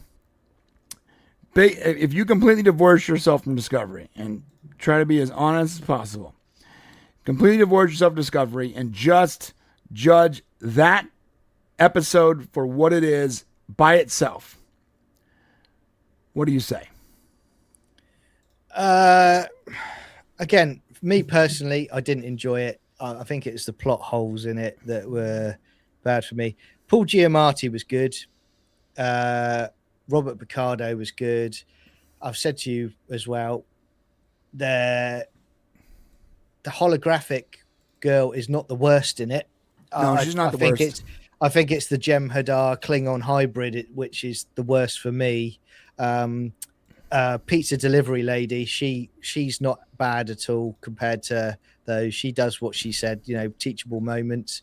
I forgot to stop it at that moment. That was a good delivery of that line. Teachable moment. Yeah, yeah, exactly. I think. Look, it's not for me. I'm gonna review it. I'm gonna see how we get on. But I think for Star Trek, there are so many gaps and plot holes in it that they're just not bothered to really fill in, that I just don't I don't rate. So I don't think it's great. But hey, you're trying to I see what you're trying to. You're trying to. You're expecting the worst, so it's hard for you, and that's fair because that's what we've been getting. So it's hard for you to look at this and not be. Yeah, I think it's because I know Kurtzman now, and I know Kurtzman Trek, and that is very, very difficult to turn off now because, with the exception of Picard season 3, which I really like, as I've said, every single time, you know what you're getting from him, and it's low quality fare stuff. Right. And I agree with you. I don't think it's as bad as Discovery. I know people are saying this is the worst. It's cheesy beyond belief. Don't get me wrong, but it's not as bad as Discovery. Not as bad as Discovery. But that, as you said the other day, that's a low bar. But I also think it's hyperbolic for people to say this is even worse than Discovery because it's objectively not yet. Yeah, it could be, But at this moment in time, it is not as bad as Discovery. Not at all. The first 2 episodes, based on my experience of Discovery and this, it's not anywhere near as bad as Discovery. But again, for me, it's just not Star Trek. Right. That's the line I draw. Really, is it Star Trek? And with the exception of Caleb and the girl that I said was really good in this episode, I don't think there's very good 3-dimensional characters written into this story. Right. I just think they're very hollow. You could swap any of them out at any moment and replace them, and it wouldn't make a difference to the show at all. You could replace the big chick with like 4 people. All right. All right. So we are going to the member section in about 7 minutes. If you want to become a member, it's pretty simple. Hit the members button, hit the join button bottom left. And that really helps us because if you didn't see us on my screen, but it said, we've detected someone else's video in your stream and it's been temporarily demonetized. Okay. This stream is entirely demonetized, so we're not going to get any ad revenue from this. So super chats and memberships are the reason we do it. It's not because of the ad revenue. And so if you want to become a member, it's pretty simple. Hit the join button bottom left and become a member. And we're gonna be spending some time in there and getting naked and going weird. If you want to watch more Star Trek reviews, John and I will be doing this every week, every Friday morning, but it will be on John's channel, not this channel, because I will not be able to get my brother Shane to agree to a weekly review. However, if you want to be part of that, go to John's channel. Link is in the description. You can find it right here, Sci-Fi Chronicles, and we already did the last this week's here. Just go check it out. Okay, it's pretty awesome. And we also do Stargate watch-alongs and Supernatural watch-alongs. One last thing for y'all. If you want, remember I said at the top that we're going to be giving away one of these grab bags, assuming we made enough for shipping, which we did, which means that I'm going to add up the Super Chats and find the person that Super Chatted the most, and I will reveal that on next week's stream. Whoever that was will be getting a mystery grab bag, which is 3 awesome shirts delivered absolutely free of charge. So come back next Saturday for that information. And, good luck to you if you won that. It is a pretty awesome gift. We saw them for $30 at Mixed Tees, but they're worth about 70. So, all right. One last thing. I can't stress this enough. Go and subscribe to John's channel because we're doing a lot of cool stuff over there that's very sci-fi related. And on this channel, we do more pop culture, politics, world events, and which is fine. I hope you stay here too. But if you want pure Star Trek and sci-fi, that's where you want to go. Now, in the members section, we're gonna talk about some more things that regular YouTube is too spicy for. So if you want to become a member, hit the join button, and that's what will be there. John, real quick, before we go over there, quick thing about episode 2. Episode 2 and 1 and 2 were dramatically different. I think that they're testing the audience with these 2 episodes because 1 was very space-related, sort of Star Trek normal. 1 was on the ground, academy stuff, presidential, diplomatic and all that nonsense. Yeah. Are we going to see like a little bit of each episode in future episodes where we have one where we go do a training academy, end up some hot water, come back, we go back to the war academy stuff? Are they going to sort of like trade off? Because I don't want to watch an entire season of episode 2, but I don't mind watching an entire season of episode 1. Does that make sense? Yeah, it does. And I think that's my concern, the same as you, and I think that's what we're going to get because, from a budgetary point of view, I think they're going to go for an Earth-based academy. Right. There's gonna be rifts between the War Academy and Starfleet. That's going to be played out. And I think the main crux of it's going to be you're going to have other alien worlds coming in to join the Federation. They're coming to see the Academy, and then you're going to have Paul Giamatti's, what's the name of his group or race? Something going to be the big bad. Yeah. Well, I think it's going to be the mother. The mother's the big bad, and she's like running that gang or whatever they are. Yeah, because they've already ascertained she's smart. And again, what's her name? Playing it. How are they getting past the psionic field? Because their planet that like they had to get past that somehow. So Yeah, the psionic field, blimmin' heck. it's whatever. It's so stupid. I mean, that part is stupid. There's a lot of stupid in this, but overall, I did enjoy. I pretty much enjoyed the first episode, even though a lot of it's bad. And that's because the bar is set low, you know? Yeah. If you get it for free, then go for it. Listen, this is on YouTube. You can watch it for free. It doesn't have a lot of views, so I'm sure they would appreciate it. Yeah. All right. Well, we send you thanks. Yeah, we are going to the members section. Please hit the join button to join us over there. And if you can't, that's cool. Come back tomorrow for John and I's watch along, where we are watching Stargate SG-1 season 4 and Supernatural season 1. It's a hell of a time. It's my favorite time of the week because I get to just munch on food and bro down with my Have boys. fun. Yep. That stream does not make any money, doesn't get a lot of views. It's really not. It's really just me and John and Gary hanging out watching TV, and we stream in the high quality, upscaled versions of all those episodes in Discord, so you can come watch with us. It's just a fun time.